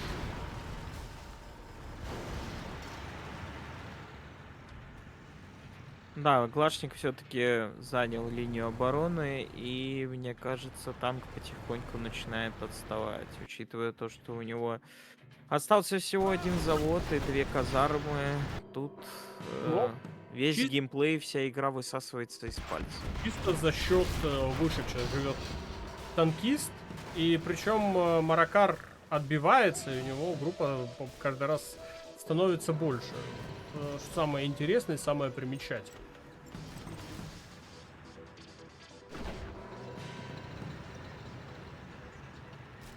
Нет, все-таки я считаю, в этой партии Лашник победит. Ну, ему главное напор держать. Экскал ищет слабые места. И дракон, кстати, не уничтожен. И большая группа у Маракара была с ракетчиками, но это все дело сгорело в огне дракона. И еще драконы есть. Но драконы уже такие полудохлые. Но они еще продолжают наносить ущерб Маракару. Но Маракар неплохо так себя чувствует. Он живет на правом фланге. Там есть и военный завод, там два ресурсных центра располагаются. У него вышки есть под контролем. А вот у Экскала... Кстати, с правого фланга можно и техничку подготовить с подрывом военного завода. И тогда Экскалу просто уже вариантов не останется, чем играть, и он сдастся. Скорее всего, сейчас именно этим самым и воспользуется Маракар. Да, он пойдет, скорее всего, ставить норки по правому флангу и потихоньку подбираться к базе Экскаля. Все-таки у него осталось мало зданий, и просто сыграет, наверное, на размен. Отдаст свою базу на левом фланге и, прошу прощения, заберет базу Экскаля на верхнем. Ну вот смотри, какие норки на базе у Экскала вырисовываются. Туда еще и бежит Ребель с изученным захватом. Сейчас вышку заберет себе. Да, ну, конечно, Экскал неплохо тут выжимает Маракара основную его территорию. Но тут, конечно, внизу справа еще ого-го и ого-го. А вот и финальная атака от Маракара на просто еле живую базу Экскала, которую Экскал, естественно, пропускает и теряет свой военный завод, а нового военного завода у него, к сожалению, нет. Остается без тяжелой техники у нас англичанин, а вот египетский игрок нашел, где слабое место, пока Экскал вовсю старался уничтожить базу. Глашнику не получилось свою базу сохранить.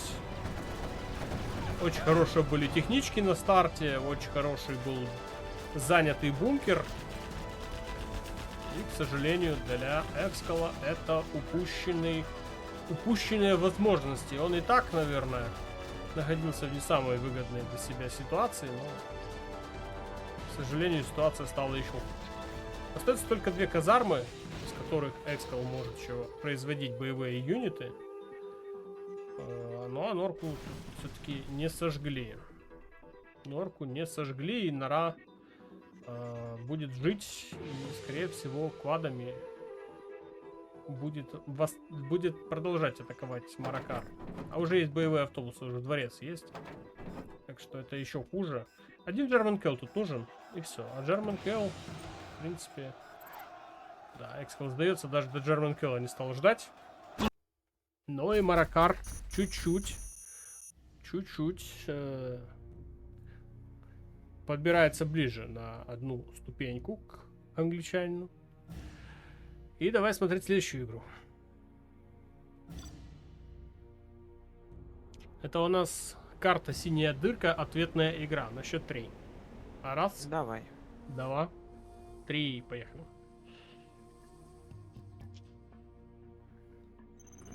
Маракар у нас теперь танковый китайский генерал.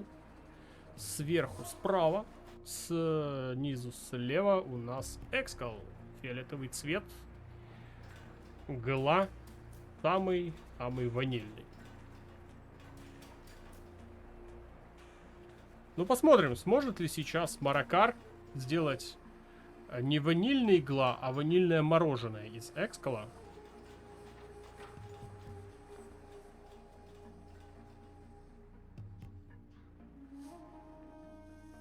Ну, даже с учетом того, что Экскал остался без бульдозеров, с одним военным заводом, он неплохо так давил Маракара. Ты представляешь, что бы он делал бы, если был бы там бульдозер, был бы центр пропаганды, хотя бы один аэродром? Я думаю, все равно бы все сошло к тому, что Глашник просто бы отбивался ровно до того момента, пока не пойдут рынки, Скотшторма, и провел бы такую же какую-нибудь контратаку. Посмотрим, посмотрим. Теперь у Маракара есть такая возможность показать, на что способен китайский танковый генерал.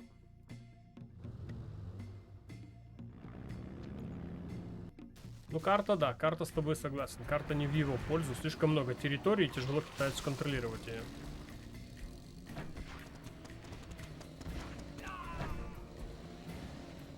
Так, ну что, вот и нора от Экскала на левом фланге, между двумя вышками. И поехал занимать такие же бункеры, как и Маракар в прошлой игре. Тут, кстати, в техничке остался кто-то. Кто-то есть.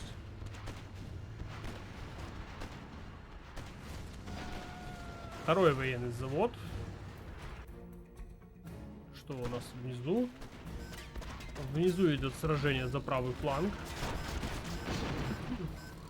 Пока не в пользу Маракара.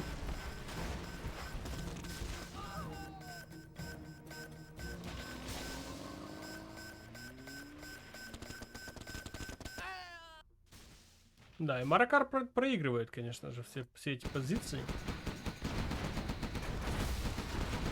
На левом фланге уже и дом с ракетчиками, уже есть и скорпионы. Китаец не может там зацепиться. И поехала еще одна техничка на правом фланге, в этот раз у Экскала. Тут тоже бункера. Вот, кстати, бункеры эти очень опасные на этой карте.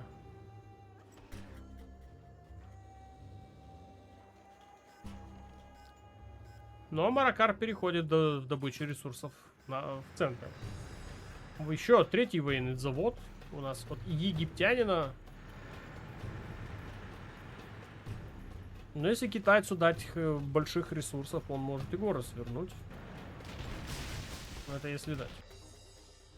Техничка просто стоит. У Экскала встала.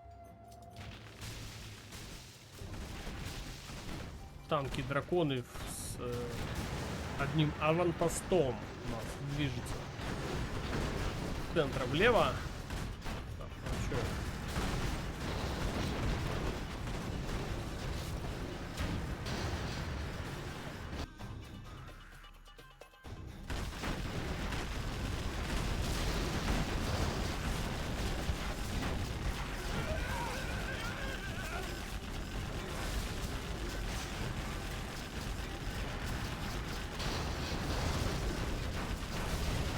не хочет Экскал отдавать свой левый фланг, сражается за него до последнего. И, кстати, побеждает в этом сражении. Да, тут два ракетчика стоят, но это ни о чем на самом-то деле. Ой, а вот это вот не давай, ну, Экскал, что ты не видишь? Не видишь, что там идет захват вышки. Ну, а Маракар... Нет, все-таки не успеет, все-таки увидел вовремя. Продолжает Маракар долбиться в тот самый левый фланг.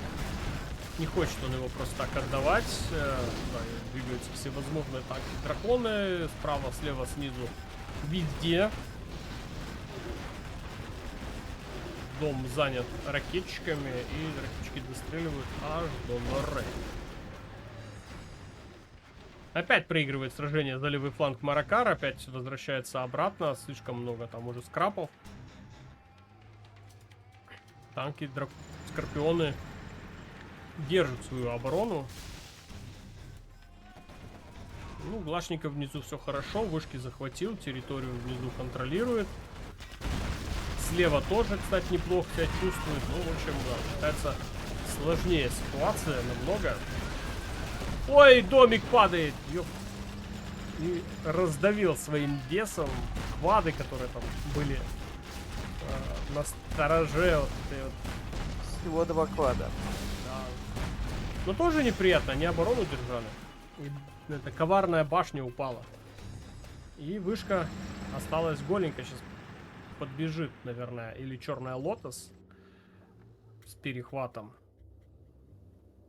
В центре Экскал отказывается. Ох, 4 военных завода на базе у Маракара. Это много.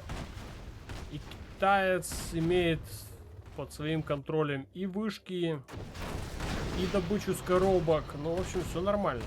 Причем, смотри, внизу вышка так и стоит, до сих пор на Маракар работает, а там Ребель стоит. Вот такое ощущение, что у Экскала не хватает внимательности, что ли. Он не контролирует ситуацию, и только вот сейчас у него там Ребель начал захват этой вышки. Но Маракар, слушай, Маракар просто выдавливает Глашника с левого фланга, справа. Глашник, кстати, так и не зацепился особо. Он там территорию контролировал, но там атак не было, поэтому Глашник там вообще никак себя не проявлял. Хеликсы уже в воздухе летают. 4-й ранг Маракар тем временем набил. И у Глашника, с учетом того, что против него танкист и мало Глашник контролирует территории, это может быть для него сейчас фатальным в этом противостоянии. И Маракар может сейчас сравнять счет. И счет как был 4-2, станет 4-4. Да, и давит у нас египтянин всем весом.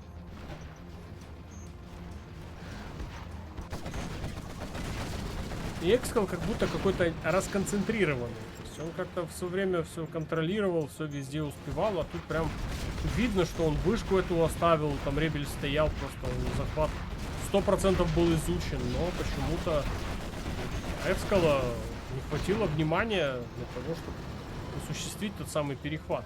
На левом фланге пытается оборонять эту маленькую территорию, вроде как пока справляется с поставленной для себя задачей, но там продолжается упорная борьба Маракаром. Маракар не хочет эту территорию отдавать. Вверху, слева также ситуация похожим образом складывается. Идет сражение за левый фланг. Пока Экскал держит оборону, Маракар не может продвинуться вперед. Ситуация внизу справа немножко меняется.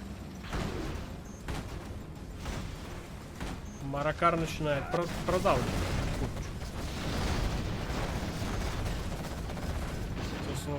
Основная борьба идет справа и слева борьба Экскалом проиграна.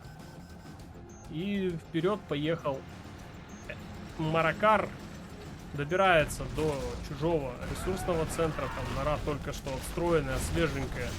Еще не успела даже пылью покрыться, уже была сожжена танком драконом. Еще группа движется вперед. На правом фланге Экскал пока остается при своем.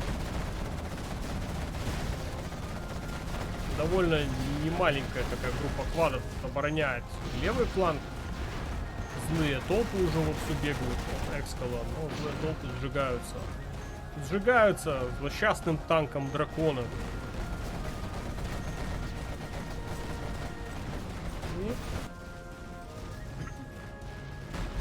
На левом фланге Экскала как-то не особо уже видно, остались только норы.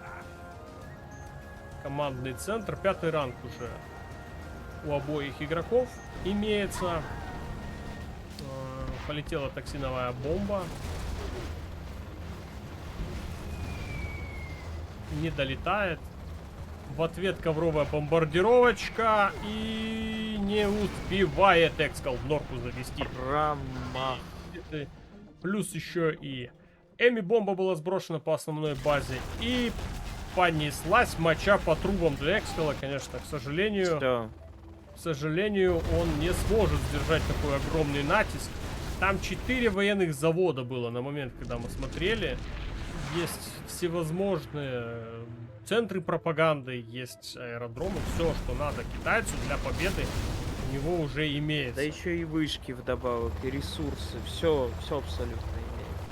Джармен Кэл пытается что-то сделать, но мне кажется, его одного не хватит. Сбивает один Хеликс. Уже даже скат-лаунчеры пошли в ход, но скат-лаунчер, к сожалению, жил недолго, уничтожен Хеликсами, и Хеликсы просто начинают хозяйничать на базе у англичанина. Англичанин, к сожалению, не выдержал. Не выдержал. Поплыл? Как думаешь? Поплыл. Ну, как сказать, отдал просто. Не смог удержать два фланга, причем правый фланг он пытается удержать всеми силами, но у него не получается. И Маракар... У Маракара больше как-то. Он атаковал на одном из флангов, на левом фланге. Экскал очень сильно был сконцентрирован на том самом левом фланге, что на правом фланге он вообще ничего не предпринимал. У него база никак не развивалась. Плюс у него еще флаг пошел дикий 10 тысяч. Правильно, 10 тысяч. он потерял концентрацию. Он поплыл. Поэтому у него и деньги появились лишние. Поэтому он и вышку не перехватил, когда надо было. Хотя там Ребель стоял. И Маракар продавливает. Уже пошли оверлорды. Оверлорды хоть и медленные гады, но ты их попробуй еще выбей. Тут Джармен Кэл один оверлорд отстрелял. Выбил из него механика, да? Как он правильно считается. Механик водитель. Но тут уже вся база просто в огне.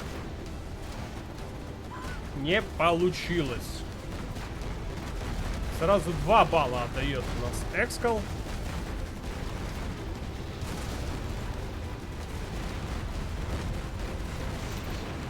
И полностью сдался. 4-4 у нас счет. Карта синяя дырка все-таки пошла египтянину на пользу. Следующая карта Oxygen. Стали ближе к финалу чаще использовать эту карту. Да. Никому неизвестная карта вдруг начала использоваться. Ну что, поехали. На счет 3. Раз, 2, 3. Поехали. Oxygen. Красивая карта. У нас опять Маракар стартует с СВГ генерала США внизу. А против него у нас Экскал Стелс. Слушай, у нас же была похожая игра, нет? По-моему, да. Только на другой карте. Да. Погоди, нет. Ну, Стелс был точно, а там, по-моему, китаец был. Да, там китаец был. И Стелс у нас не смог справиться. Ни в первом, ни во втором случае с китайцем. Такая карта интересная на самом деле.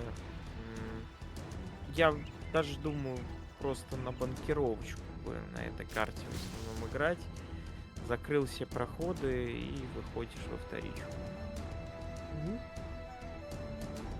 Сейчас посмотрим. Ну, проходы не самые широкие здесь.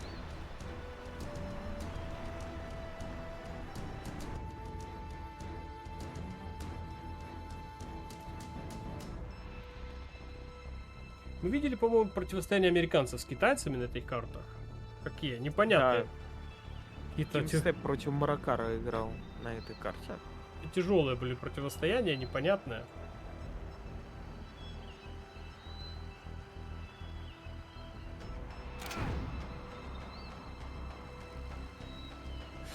Так.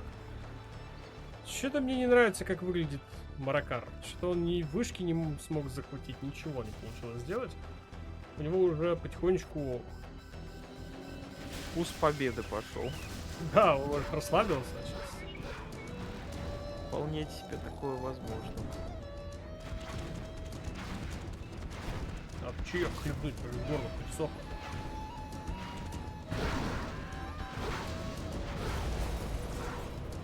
Подрыв вышки. Экскал не мелочится. 2 игры подряд отдал. Пошел в агрессию, уничтожил вышку. Даже не успел Маракар подумать о ней, а ее уже, к сожалению, в игре нет. Хаммер тут прямой наводкой получает от ракетчиков, но на соплях еще одна ракета и проиграл. Еще техничка. О, а тут, кстати, неплохие подрывы могли бы быть. Но там подрывов, к сожалению, нет. А тут рабочий зато есть. Но даже 2. Но рабочих всех раздавила медичка. Медичка должна людей лечить, а не давить. Скажите кто-нибудь Маракару. Он должен был лечить их. А он просто взял и в наглую раздавил. Попытка номер 2 от Маракара захватить вышки на правом фланге в центре. Но там ни в какую не отдает их. Экскал.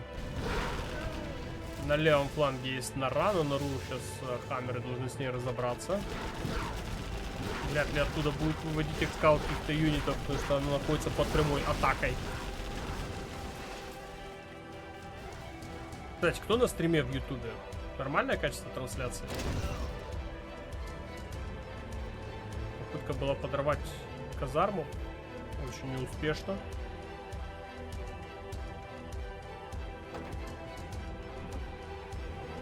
И продолжается, кстати, Маракар атаковать. В какой-то момент очень слабо выглядел, но со временем нащупал свою игру. Здорово, Ром. Привет. Ром, нормальное, кстати, качество картинки на ютубе? Как тебе? Сейчас все хорошо идет. Ну и Хаммеры перевели на правый фланг свою атаку, но там еще 2 ножки. Сверху катается одна техничка, она не пустая. Там, скорее всего, ракетчики. Да, ракетчики садятся в дом, но достреливают только до дронов. На местами, да? Ну, уже лучше. Так.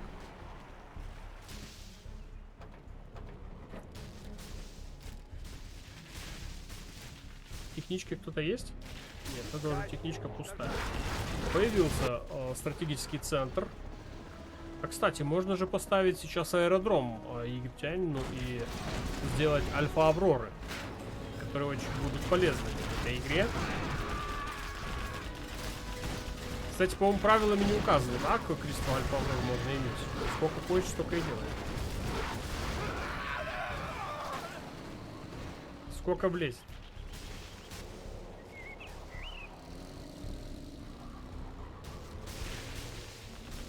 Так, Там нашел. было в одной из каток, где играл, по-моему, Team Step. Он играл Альфа Аврорами. У него там было в районе 2 штук, но просто там ситуация такая, что денег не было больше, поэтому он не строил больше. Oil Rampage, если вспомнить, тоже Альфа Авроры летали.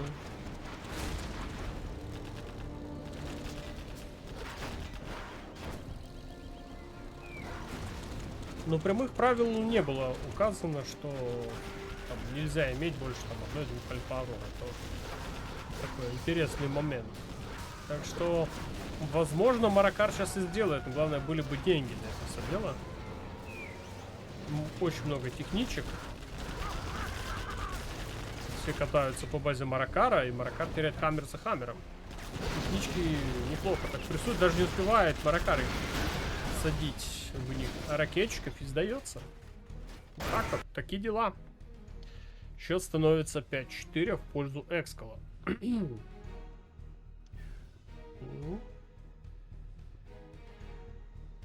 Не вывозит американец на этой карте. Ну, видно было сразу, что Глашник пошустрее будет. Так, ну что, давай смотреть следующую ответную игру. На счет 3. Раз. Да, давай. 2. 3, поехали. Теперь у нас в ответной игре играет Маракар за Гла Стелса, а Экскал внизу за страдальца СВГ. Ну, как минимум, в прошлой игре СВГ очень сильно страдал от Глашника. Если Маракар будет в таком же стиле играть, то, в принципе, в чем бы и нет, может что-то стать 5-5.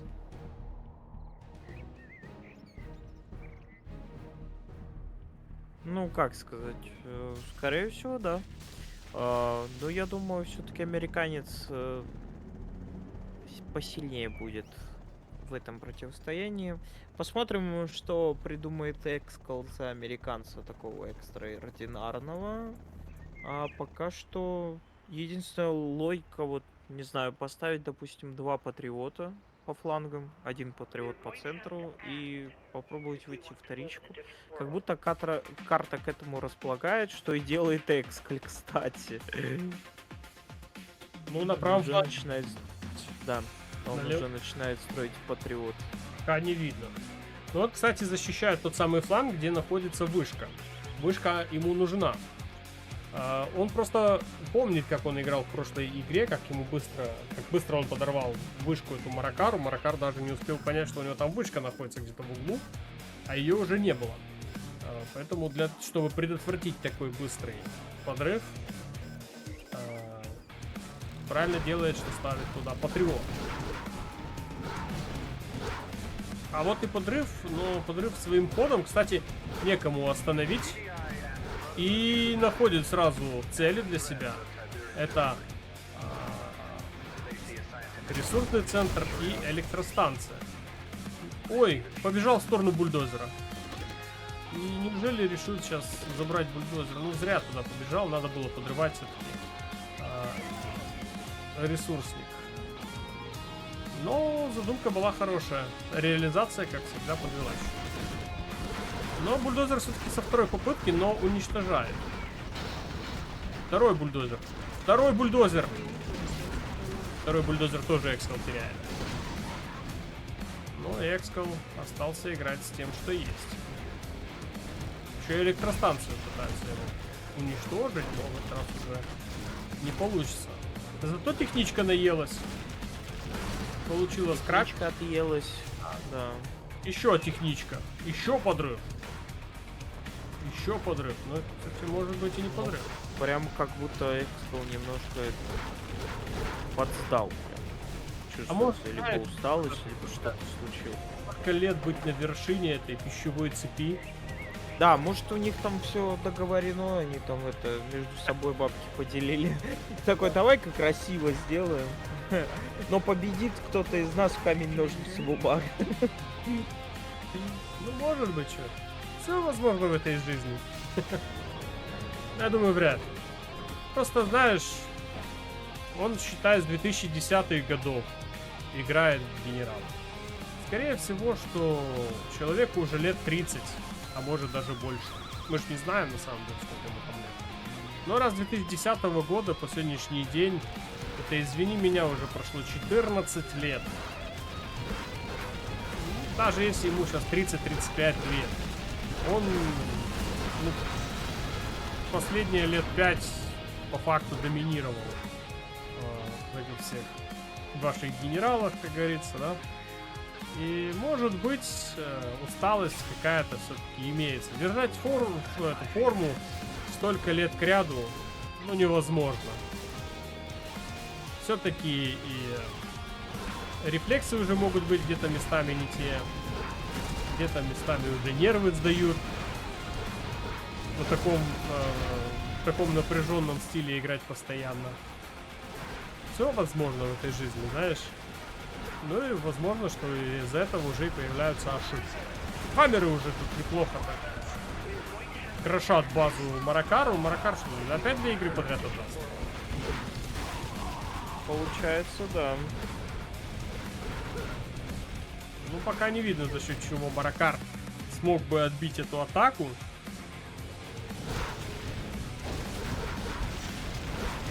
Ну да, и теряют здание за зданием, норку за норкой. В норках нет никого. Ну, близкий счет 5-4. 5-4. Пока что все-таки Марат... Ой, то есть Экскал выходит вперед. Привет, Рид, пишите на Твиче. Да, приветствую. А кто именно? Я просто чат не вижу.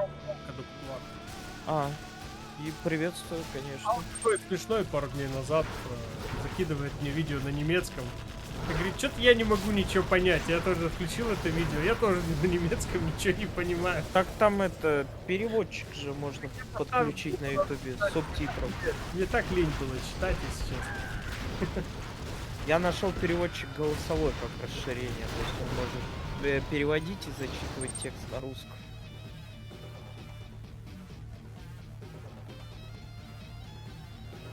Так, ну что. По-моему, Габела пришла для Маракара. Еще пачка хаммеров. Он от предыдущих еле отбился. Кое-как с горем пополам.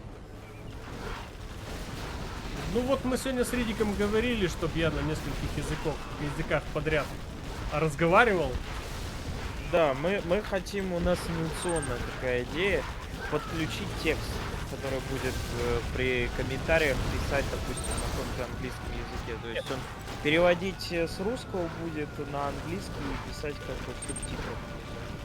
Но если Сразу кто непосредственно в я лайве. очень сильно люблю какую-нибудь херню приколхозить себе на комп, что настолько люблю приколхозить, что у меня бывает иногда даже как буквально прошлый стрим, я не смог нормально запустить стрим, потому что у меня все процессор, короче, отбирал АБС.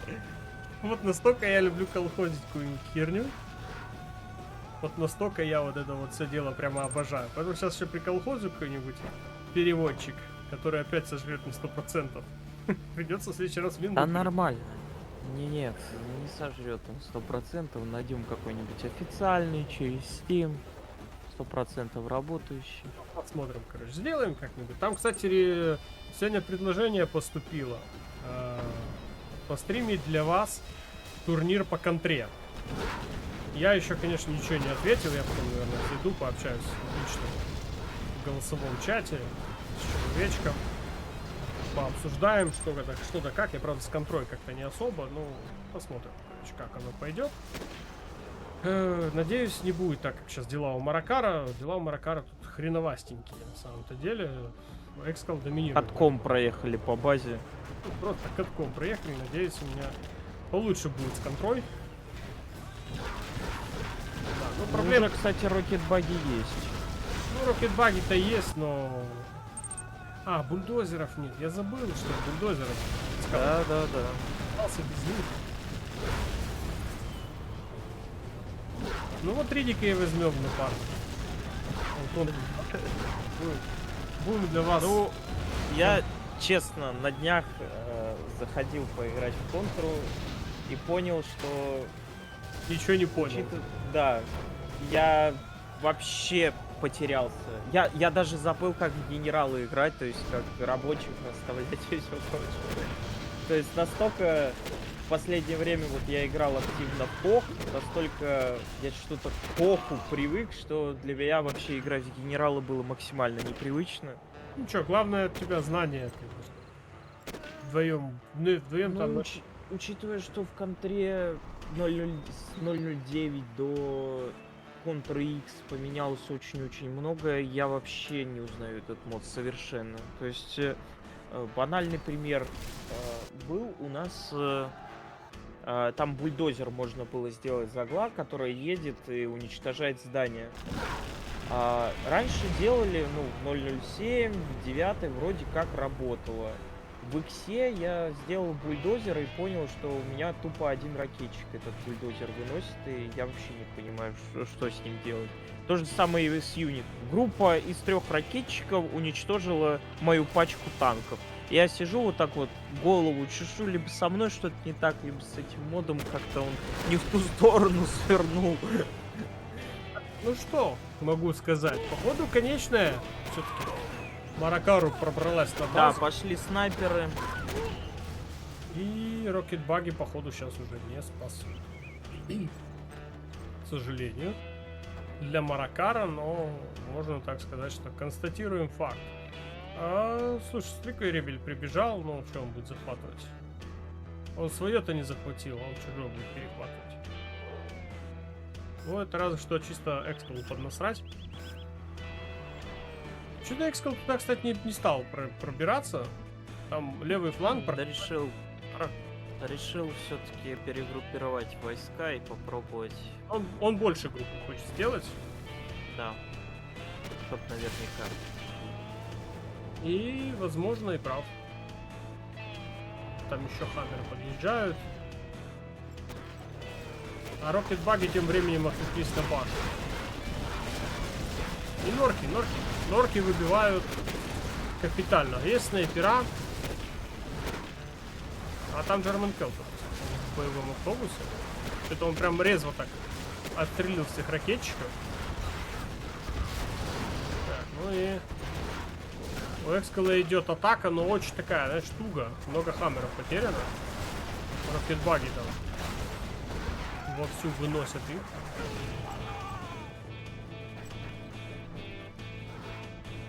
Это как-то подсливал хаммеров, конечно. Экскал не хватает все-таки серча американцу, это прям чувствуется. Ну смотри, какую норку ставит на правом фланге Маракар. Могли. А деньги-то Она ещё и заканчивают у американца, понимаешь? Дело вот в чем. У него одна вышка только под контролем. И не может построить новые ресурсные центры. Приходится чинуками с дальних коробок собирать. Они пока туда, пока сюда. Проблема. Да я бы не сказал, что и у Муракара особо средств много. У него Ну, вообще посмотри. 3 рабочих бегают. Посмотри. Ну, сейчас будет закрывать пытаться.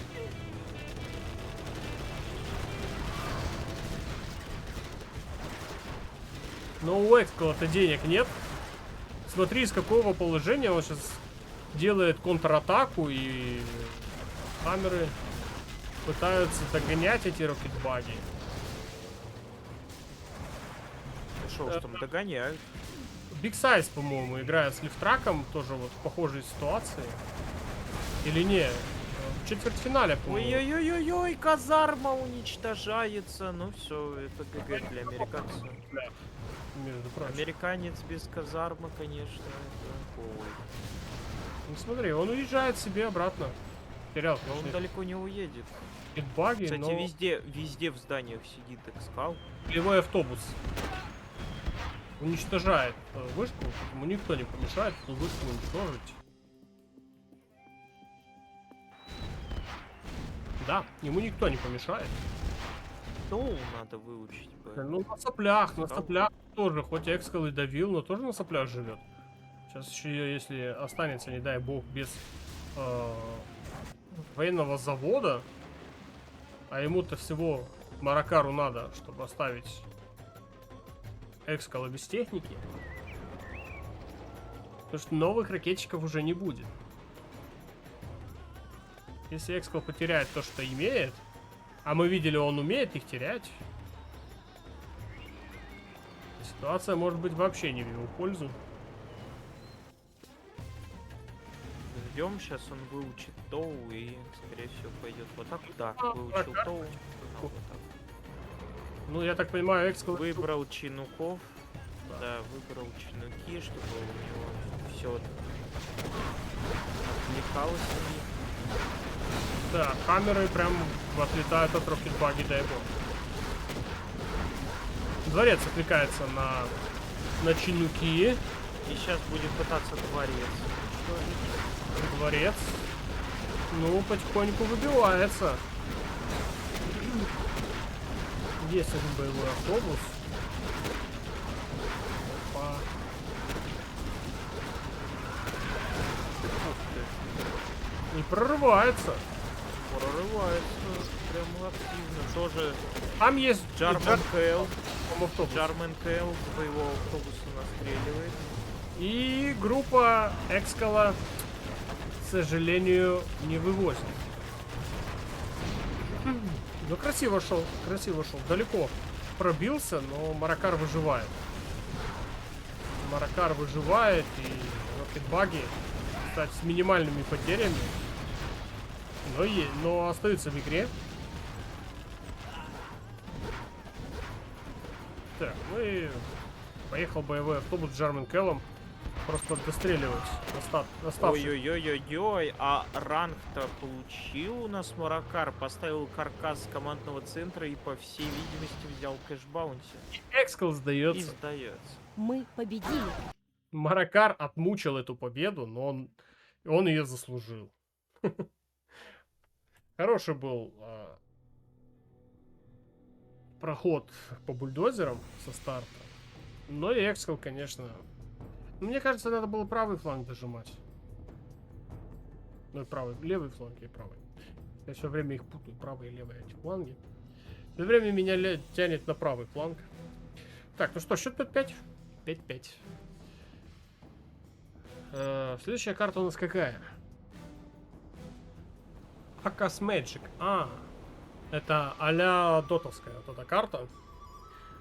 Ну что, давай на счет 3.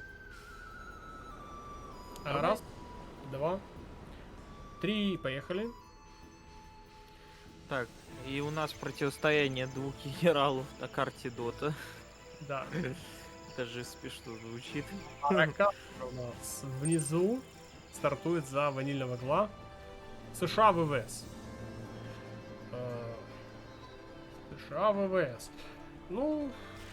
На карте, если бы это было Oil Rampage, я бы уже знал, как будет играть США ВВС. Как думаешь, вот, стратегия, которую используют на Oil Rampage, будет работать в данных условиях на широкой карте?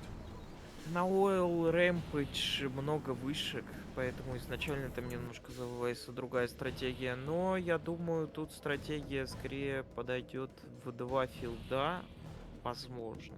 Либо в филд плюс залог плюс казарма. Ромка, кстати, Скорее всего. сделал превьюшку по этому заказу. А, Рома говорит, делай такую, чтобы был фараон и король Артур. Ну, я думаю, нормальная превьюшка, хорошая. Картинка, вернее, заставочка. Очень интересно. отлично.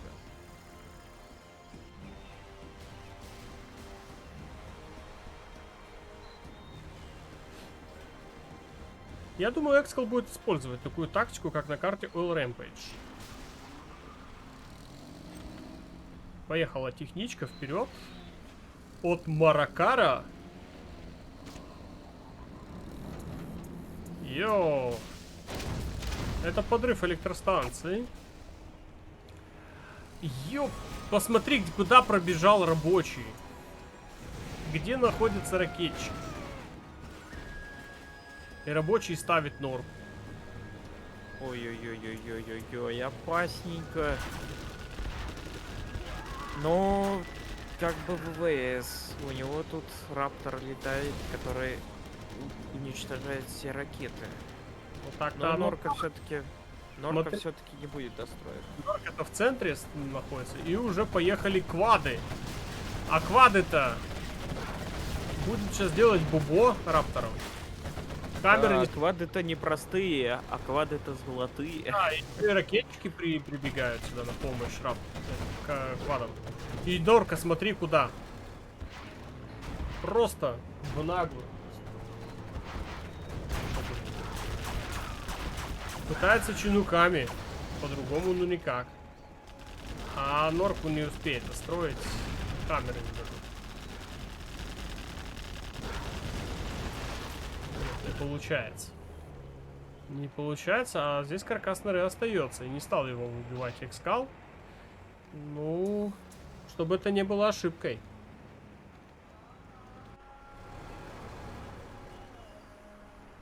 Чтобы это не было сейчас ошибкой. Еще один рабочий бежит. Еще одна норка. А тут уже рапторов становится поболее. Квады сбивают чинуки.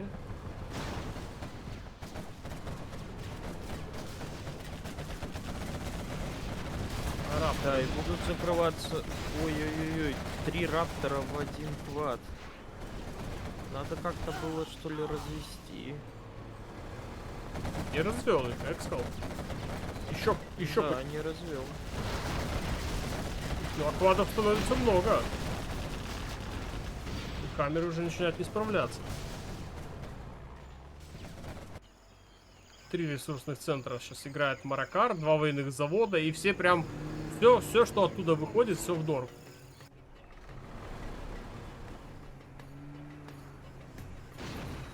Так, подожди, там где-то есть мопедик, я только что видел. Куда-то он поехал. Так, здесь от норки избавились.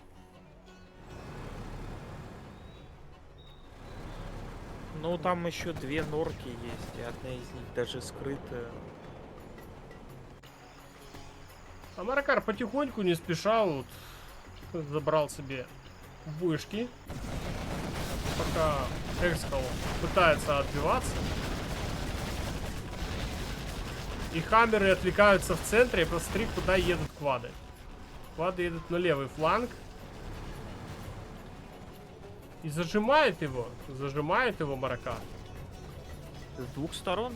Да, по-моему, в матче против Лифтрака Маракар похожую тактику использовал. На All Rampage он просто выдавливал, когда уже просто Лифтрак отбивался на своей базе и не смог ничего сделать. Таким образом победил. Просто американцу не надо сейчас давать свободного пространства, чем сейчас занимается Маракар.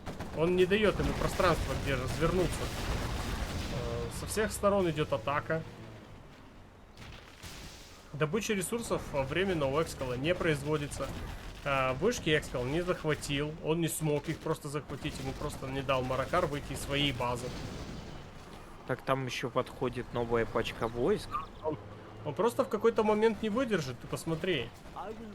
Денег-то добывается с каждым разом все меньше. Ну да, пузырь схлопывается. Да, и теперь смотри, слева идут опять квады, а там только голые чинуки. Слева, справа, везде бьются по чинукам. Вынужден Экскал уже продавать свои здания, потому что ресурсов не хватает. Первым делом квады уничтожают рапторы, как самую главную ударную силу ВВС. И уже со всех сторон облаживают его норы. Не дает. И сверху еще добавляет ресурсный центр. А сам-то Маракар с 3 заводов спамит. Посмотри, у него сколько? У него 4 этих. У него 4 ресурсных центров. 2 вышки захватил. Все забрал. Все, что мог забрать. И вышки со стороны Экскала тоже забрал Маракар себе. Потому что египтянин сейчас вовсю шуршит этого англичанина, который 3 года был непобедимым. Еще одну вышку забирает. Нет, это не отдает. Хоть одну вышку не отдает ему Экскал. Но это ему не мешает продолжать сражение. Немножко подбавил темп Маракар, чтобы сейчас Экскал не перевел дыхание и не смог пойти в ответную атаку. Опа, техничка на правом фланге. 2 технички на правом фланге, это могут быть подрывы. Пока непонятно, что это. Ну да. Подрывники. Это подрывники. Еще технички по правому флангу. Вот почему у Маракара немножко встала атака, потому что он подготовил технички для Экскала. А ты посмотри, а вышечки-то выбиты. Экскаль-то потихоньку выбивает вышки.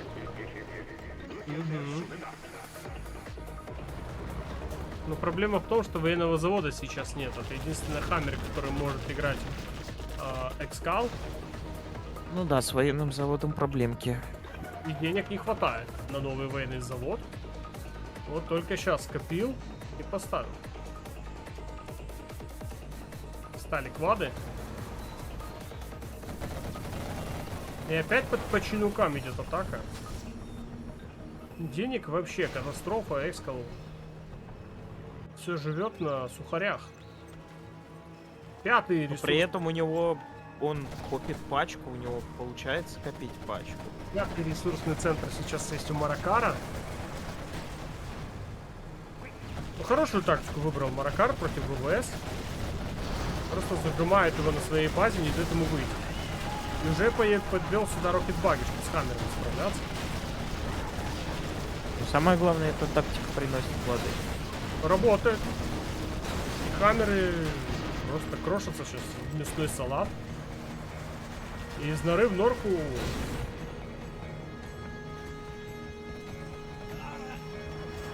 У Экскала просто денег нет.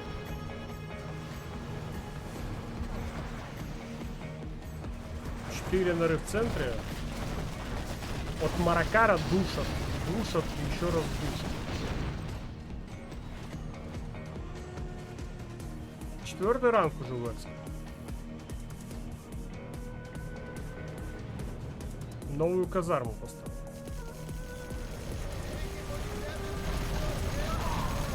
Спектр-ганшип по башенке.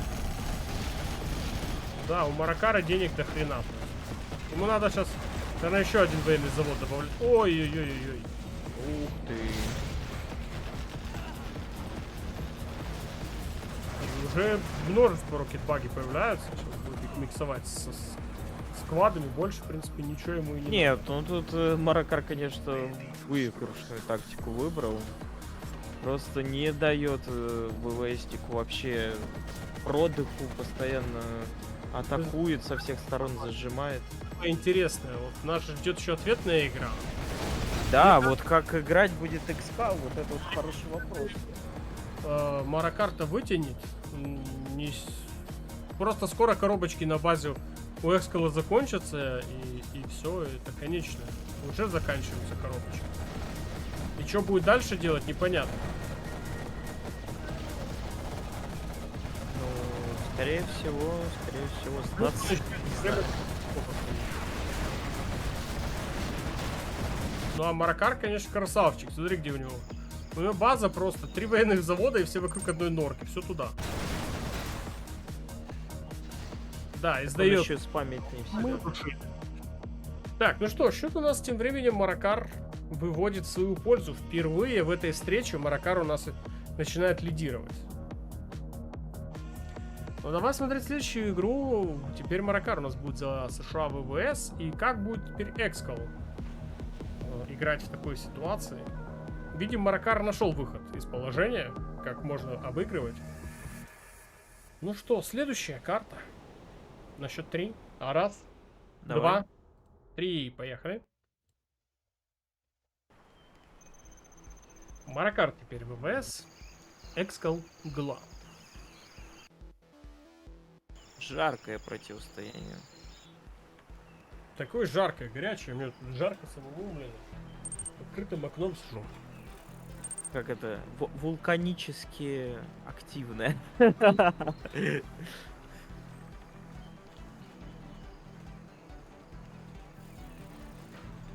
Жопа Вулканчик, подрывает. конечно, да. Но Экскал пока что я вижу, видимо, по такой же тактике, как Маракар собирается действовать. 3 суплая, 1 завод есть, норка есть, сейчас будет еще, наверное, второй завод. Норка это неудобно. У Маракара была возле второй башни 4 норы в виде ромба стояли. А вот у Экскала она стоит ближе к своей базе. И смотри, в башенку просто засели сейчас пацаны и...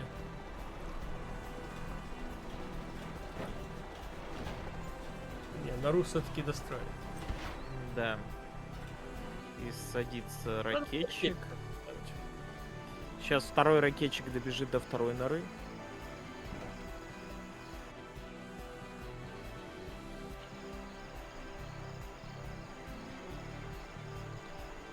У рейнджера есть захват. Маракар пошел вышки забирать.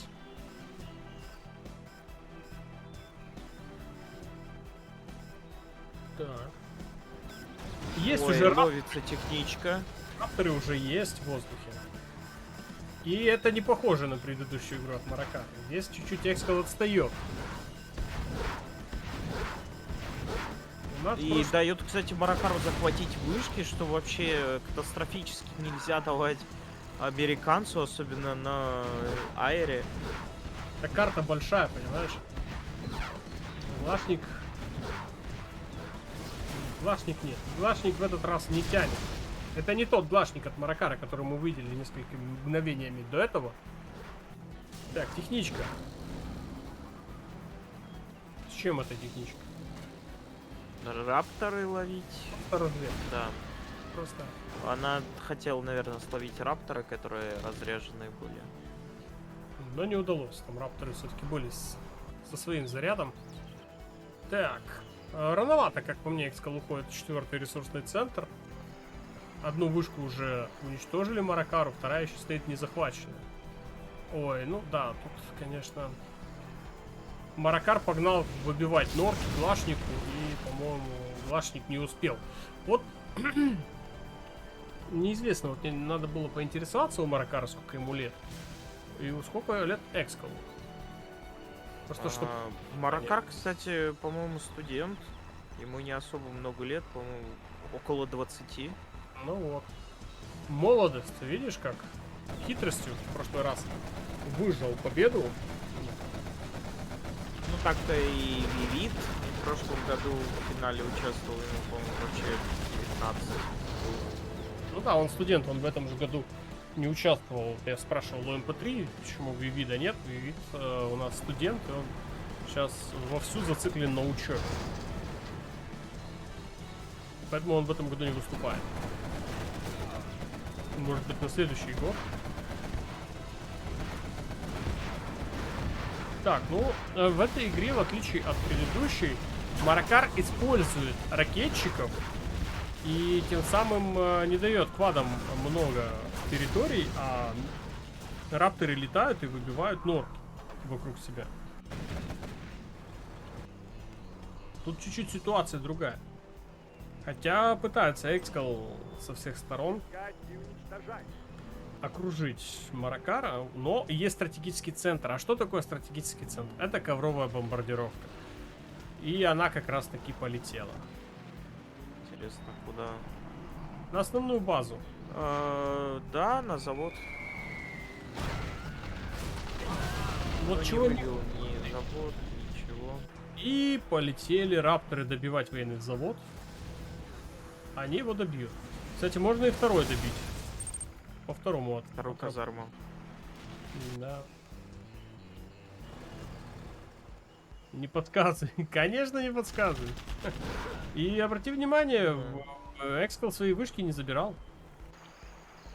Экскал вышки не брал. Он играет без вышек.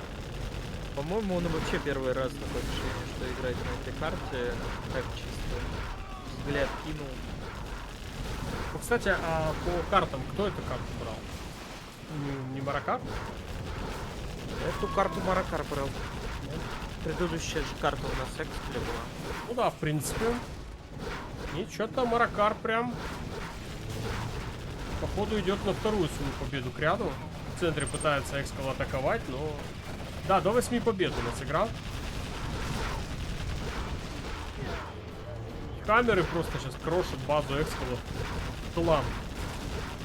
А там же еще и рапторы в воздух могут подняться. Что облегчит задачу американцев.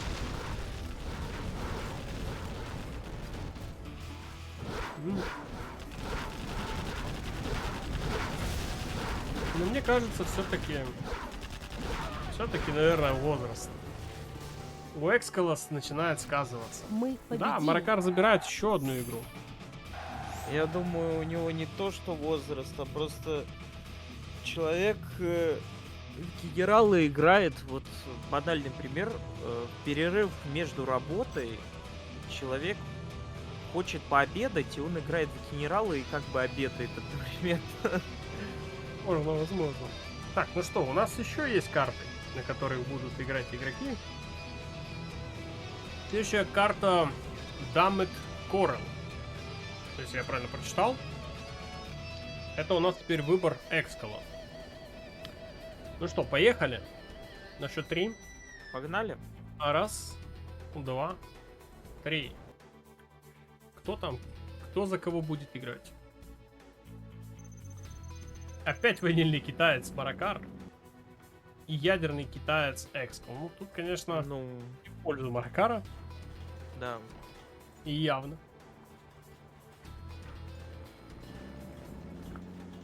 Карта вот, как выйдет. кстати, я думаю, что да, все-таки эту катку забирает Экскал, а вот на следующую, если получается забирает Экскал, у них счет становится 7-7, у нас до 8. Вот следующие игроки, конечно, будут напрягаться, потому что игра прям на истощение будет. Но Экскал будет не в более выгодной позиции. Подожди, Экскалу надо 2 игры подряд забрать. Сейчас счет 7-5. А, 7-5, точно. Маракару надо только одну игру выиграть, и он, в принципе, побеждает в целом. Вот это его, может быть, последняя игра.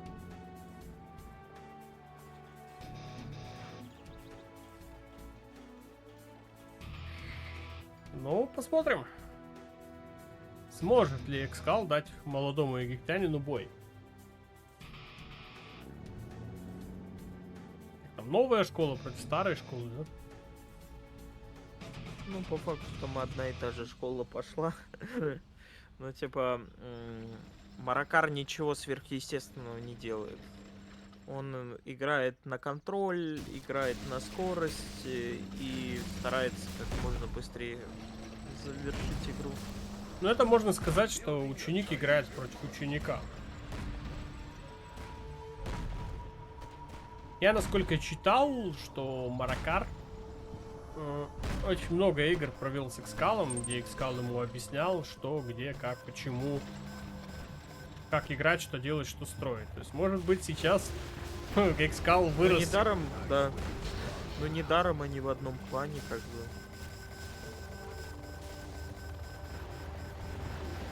Хотя, может, и Экскал, типа, все равно мой соклановец, мой дук. Дай-ка я ему отдам игры. И Смотри, пусть что делает забирает Маракар. ВС. Просто посмотри. Базу Ой-ой-ой-ой, живает, просто выживает Экскаля, выживает и выжигает. просто работает сейчас дракон. В центре еще аванпост едет. По правому флангу от Экскала есть один БМчик. Ну, там уже есть аванпост встречает. Ну, танк дракон далеко не проехал, был уничтожен. Так, БМ. Что с БМ? БМ пугает машинки, не дает собирать коробочки.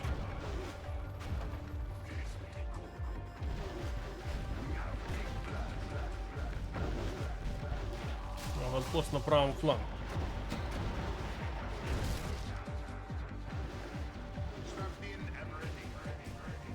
Экскал вышки забрал на этой карте. И базу свою держит неплохо. Не может Маракар пока туда прорваться. Единственный случай это был как раз тот самый танк дракон. Хеликс с правого фланга. Там Гатлинг. И ракет. Ой-ой-ой, на соплях просто улетает. Пел.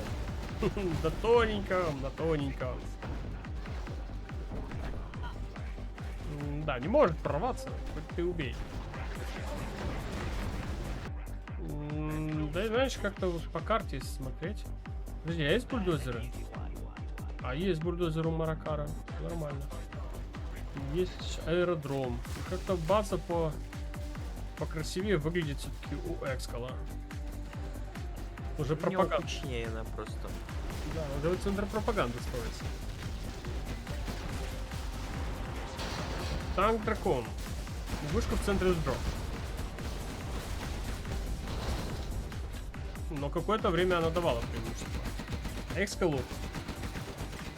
Справа два гатлинга ведут погоню за бульдозером.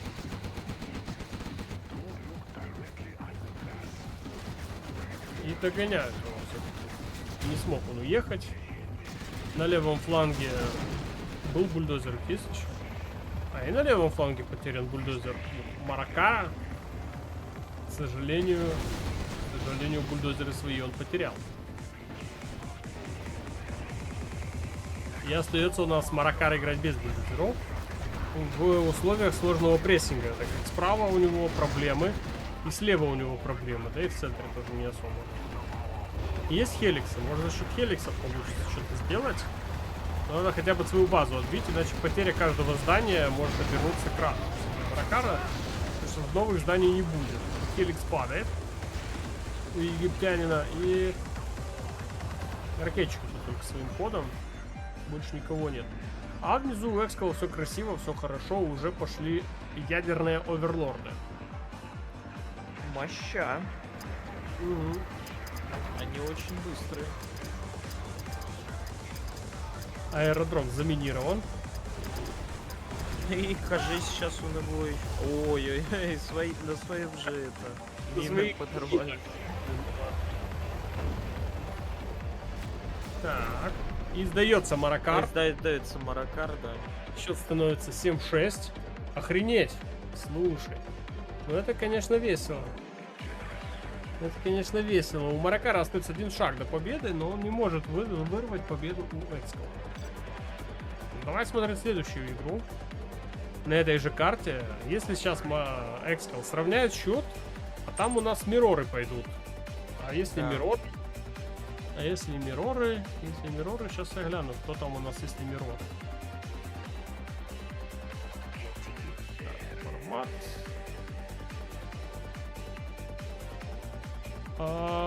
Финал и третье место. Танк Мирор на карте Blue Hole. Ну давай смотреть, будет ли у нас танк Мирор на карте Blue Hole. Запускаем следующий реплей. Давай, на счет 3. Раз, два, три, поехали.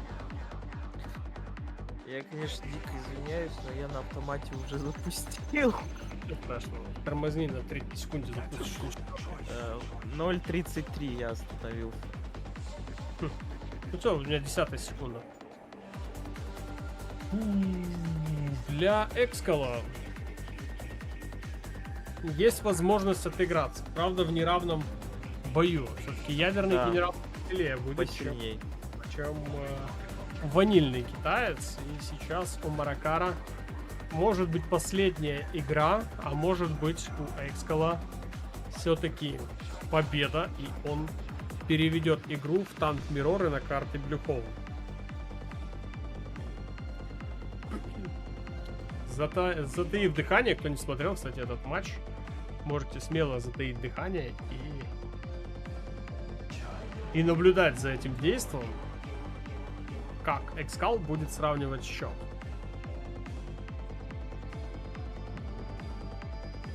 Построил уже военный завод, казарма, 2 ресурсных центра, электростанции есть. У Маракара ситуация идентична. Ай, елки-палки. Так, вышка. Вышка пока Вышка ничего. раз. Да, вышка уже начинает Экскал забирать себе под контроль. Ну, как минимум. А тут БМчик от Маракара едет. Ой-ой-ой-ой-ой. И да. Все-таки вышку отменяет. Мгм. Аванпост? Серьезно? Сам же слился. Ой-ой-ой-ой. Да, Ошибочка. вперед. А, да? Давай еще до паузы после. 2.15. АПМ Скажи, когда будет делать? 2.07, еще 2.08 и так далее. Так, Гатлинг не Я дает думал уже. Я к столу. Не спойлери, говорит. уже. У меня то остает, то улетает. Такое бывает, такие моменты. Так, хороший бункер, кстати, у Экскаля в центре. Защищает свою центральную вышку. Но в то же время второй раз Маракар приезжает гатлингом и не дает захватить крайнюю вышку. Да, И уже спалил Хеликс. Уже спалил Хеликс и не дает его засадить. И уничтожает, получается, ракетчиков. Одного ракетчика. И Экскал пока вынужден обороняться. Он вперед не может пойти. свою вышку забрал Маракар, а свою вышку Экскал пока не может забрать. Не дают мне забрать свою вышку.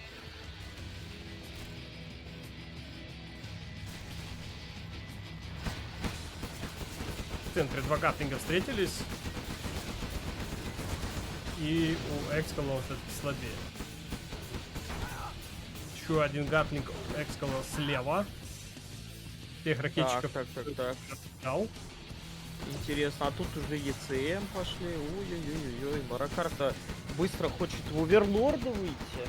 Ну И да. побыстрее уже продавить. А у него есть третий ресурсный и у Экскала. Ну, в принципе, одинаково играют, но проблема Только единственное, что вышку Экскали уже в третьей попытке, как бы третий раз старик закинул невод в море.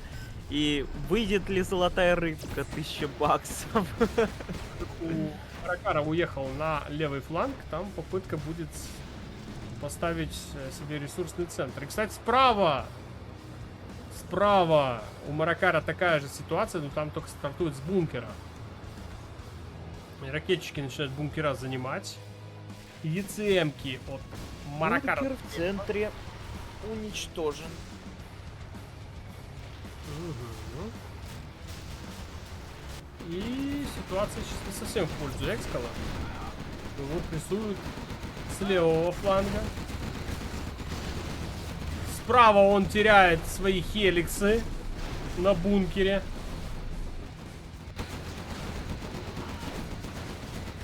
И слева тоже сейчас бункер может быть потерян. Там гатлинги очень медленно его грызут.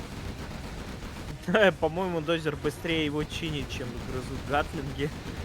Ну, я думаю, сейчас добавит кого-то. А в центре смотри, что творится. Маракар просто в центре. Ой-ой-ой-ой-ой. Просто прорыв. Я не понимаю. Офигеть. Все.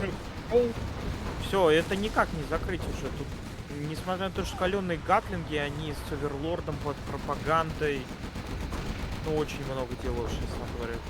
То есть, если эта атака будет отбита, это Да. очень сильно Экскала, да, оттянет в развитии.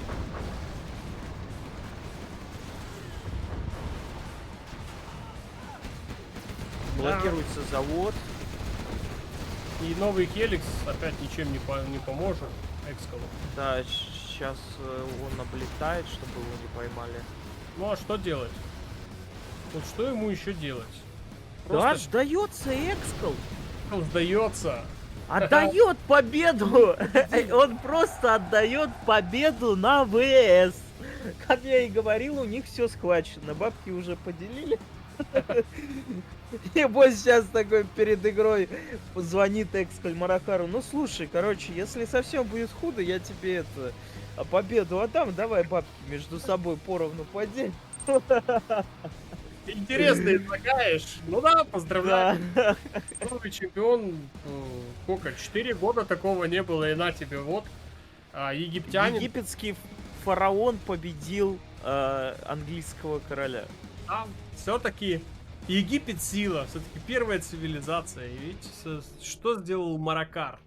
Он просто... Египетская сила. Он просто... Ну, где-то во второй половине игры вот прям Маракар начал очень хорошо играть. Или Экскал начал отставать, не успевать за Маракаром. Или же Маракар очень сильно поднажал и выдавил все соки из Экскала, и Экскал просто не выдержал этого темпа. Почувствовал второе дыхание. Да, почувствовал слабину, почувствовал кровь Экскала. И начал давить. Причем самое интересное, вот обрати внимание, играли реально на равных. Всю игру у них счет то 1-1, то 2-2, то 3-3. Но опять же, реверс побеждает один генерал. То Маракар догонит, то Маракар уйдет вперед, то Экскал начинает догонять. Но, к сожалению, не хватило Экскалу перевести игру на танк Миррор на карте Blue Hole. К сожалению, для Экскала. И Экскал будет довольствоваться всего лишь навсего призовым фондом в... Сколько там? Блин, я опять закрыл. Экскал будет довольствоваться призовым фондом в $3600. Ну а... Маракар может, в принципе, купить себе красный диплом где-нибудь в переходах Каира и вообще не париться. Он получает сейчас $7140. Я думаю, для не самой богатой страны, как Египет, эти деньги это просто как, знаешь, как манна небесная. Ну да, действительно, манна небесная. Прям с неба взяли и упали. Да, и в 2024 году у нас уже не будет короля, теперь у нас есть фараон. Надо все-таки в 2025 превратить генеральские турниры World Series в бизнес. Ну, У меня я даже думаю, есть несколько идей.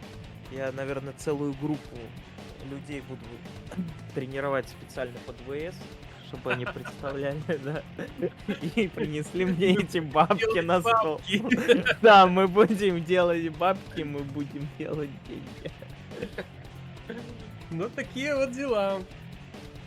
3600 пишет, какой всего лишь. Ну а ты как хотел? Всего лишь 3600 за второе место, да.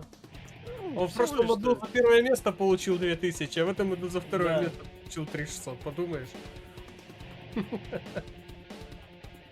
Бери еще деньги за обучение. Ну, в принципе, чё, я как стримил этот турнир, я тоже часть денег с этого, с фонда тоже получу. Я еще ничего не получил. Все обещают, все кормят завтраками. Надеюсь, какие-то деньги... 350 тысяч рублей, ё-моё, это 2 года, что, 3 года обучения в моем институте. Ну, я думаю, Маракар потратит с умом эти деньги не на девок там каких-нибудь развратных, а вложит эти деньги в учебу свою, купит себе Правильно, пусть книги. пусть вложит в свое обучение с развратными девками. Ну или так, В или так, опыт. набирается опыта.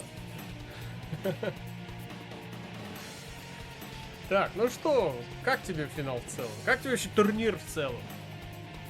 Мне очень понравился турнир в этом году. Много людей, которых я хотел видеть на этом ВС, к сожалению, не приняли участие в ВС. Были также люди, которых я лично считал фаворитами, в частности, Экскала. Ну, как видите, Египет сила.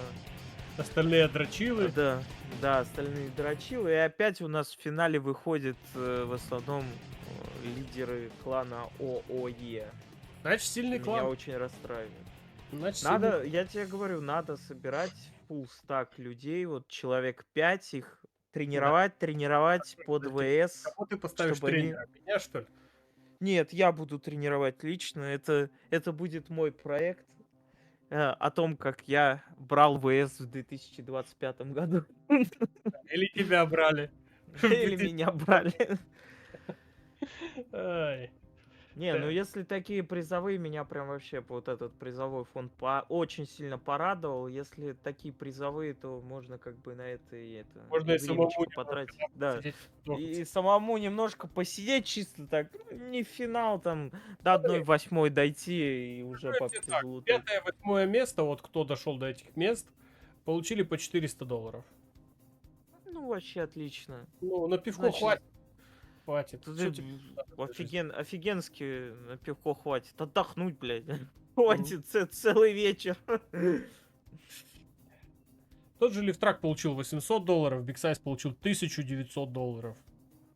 То вполне себе приемлемые бабки, если честно, даже за 4 место. А ты прикинь, если первое место мой человек, второе место мой человек, третье место мой человек, это можно целый фонд World Series полностью забирать. А получается так. Ну вот надо собирать группу людей, вот действительно. Ну, я, Целый проект можно замутить. я, если честно, как бы, я больше всего боялся перед этим турниром, что у меня не будет электроэнергии. Ну, нам будет отключать свет, я думаю, ну, попробуем как-нибудь, что-нибудь придумаю, если это не будет, короче, там какие-то инверторы себе придумал, аккумуляторы, короче, ну, только чтобы быть на связи. Слава богу, конечно, пронесло. Получилось все-таки постримить этот турнир. Некоторые бои получилось постримить в онлайне. Урвал некоторые бои, хорошие бои. А некоторые бои пришлось стримить с реплеев. Я думаю, что в условиях жесточайшей конкуренции на самом деле в этом году, вот мы говорили ранее, в этом году прям явно видно было, что организаторы боролись с лагами на стримах, чтобы не было там пинг выше там 15, старались как-то контролировать этот вопрос. Некоторые стримеры обижались, кто-то по делу, кто-то без дела, кто-то от нехер делать, от сильного широкого Кто-то уснул в джакузи. кто-то уснул и не смог проснуться, Да, да-да-да-да-да. да, да, да. Ну, знаешь, как бы, я понимаю, все прекрасно. Тут такие бабки на кону, на самом-то деле. И не дай бог, кто-то, какая-то падла начнет лагать в какой-то неприятный из моментов. Конечно, они старались этот момент минимизировать. Все это понятно. Я лично ни на кого не в обиде. Я все это прекрасно понимаю. Мне не 15 лет, что я хочу все финалы и все подряд стримить. К сожалению, да, есть такой момент. Мы не смогли в прямом эфире стримить финал. Так никто не смог стримить финал в прямом эфире. Смог его стримить только один лишь доминатор, который, естественно, так как англоязычная аудитория, западная, даже по большей части, не сколько англоязычная, они являлись основными спонсорами этого действия. И для них английский язык это приоритетный язык, на котором они, в принципе, друг с другом общаются. Да. Если брать конкретно СНГ комьюнити, там из всех распиаренных, разблатненных, раскормленных, с сальными волосами и с кривыми бородами, ни одна падла, кроме Алекса Обсервера, ни одной копейки не дала. Да. Ни Вот, одной кстати, копейки. Алексу БС за это большое уважение, причем он закинул, а сам как бы турниры не стримил. Права качали такое ощущение, как будто они все дело проспонсировали, Да. профинансировали и так далее и тому подобное. Я, кстати, к Алексу Обсерверу на протяжении этого турнира, я не говорил тебе об этом, и вообще никому не говорил. Я пытался с ним связаться, чтобы мы несколько стримов с ним провели совместно. С реплеев или в прямом эфире. Я думаю, что если бы мы были в прямом эфире, то даже лучше. Но, к сожалению, Алекс Обсервер не ответил на мои сообщения, я не знаю, но он вообще не стримил этот World Series, то ли у него времени не хватало, то ли что, но я реально хотел провести несколько боев с ним, но, к сожалению, не удалось. Зато удалось очень множество боев постримить с Ридиком, несколько боев у нас с нами был МП3 на старте, потом в середине самого турнира был МП3, тоже ему отдельная благодарность. Несколько боев я провел со своим братом Алексом, который в генералах не в зуб ногой и так далее и тому подобное по списку, но он тоже пытался что-то там мне помогать, за то тоже отдельно ему спасибо. Да и вообще, вот кто смотрел данный турнир, ну, конечно, я цифр с неба там не хватаю, у меня нету миллионных просмотров, но своих 10 тысяч просмотров этот турнир на канал принес. Вот. Поэтому я считаю, что аудитория, которая смотрела на моем канале данный турнир, тоже отдельно достойна благодарности от моего лица и тех людей, кто мне помогал в этом деле. Потому что я не один был на самом-то деле. Какие-то бои даже попали под стрим, даже не я их стримил их реально Ридик с MP3. Поэтому, можно сказать, это наша общая заслуга этих всех просмотров и то, что кто захотел посмотреть на моем канале данные бои, отдельная вам благодарность. Ну, а кто не захотел, может быть, в будущем захотите посмотреть, тоже как бы не проходите мимо, заходите, как бы не сильно токсичные люди, чтобы можно было прям так на нас кидаться. И мы тоже Мне понравился комментарий сейчас до Кулмара. Настраивай Бори И, который будет по-английски говорить и на стримах, что понимай девочка, как виртуальный аватар поставь. Да, будет играть в генералы. Ну вот, кстати, касаемо проекта, я даже думаю, может найти реально одну девчонку какую-нибудь, посадить ее на генерал, чтобы она сидела вот реально и каким-то образом поучаствовала в ВС и хотя бы до 1/8 дошла. Я думаю, довольно-таки хайповая тема будет.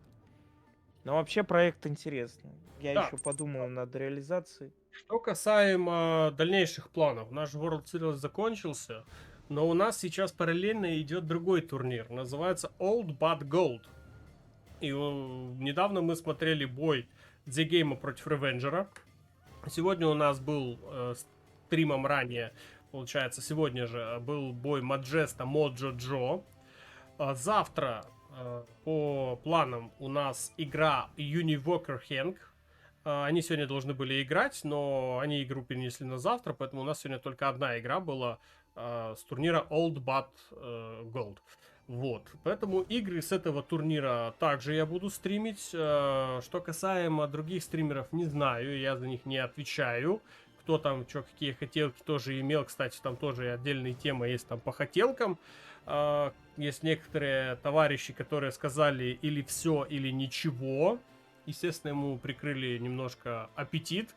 И он обиделся, опять же, оскорбился, да, его висячество оскорбилось, борода скривилась, и оно, короче, ушло стримить непонятно, ну, короче, там свои темы, короче, он там стримит, вот, поэтому этот турнир остался, можно сказать, без русскоязычного стримера как такового, поэтому я постараюсь как можно больше этих боев охватить, там украинские игроки, узбекские игроки, там разные есть игроки, казахские игроки там участвуют, поэтому я постараюсь как можно больше этих матчей для вас провести, поэтому тоже особо не расстраивайтесь.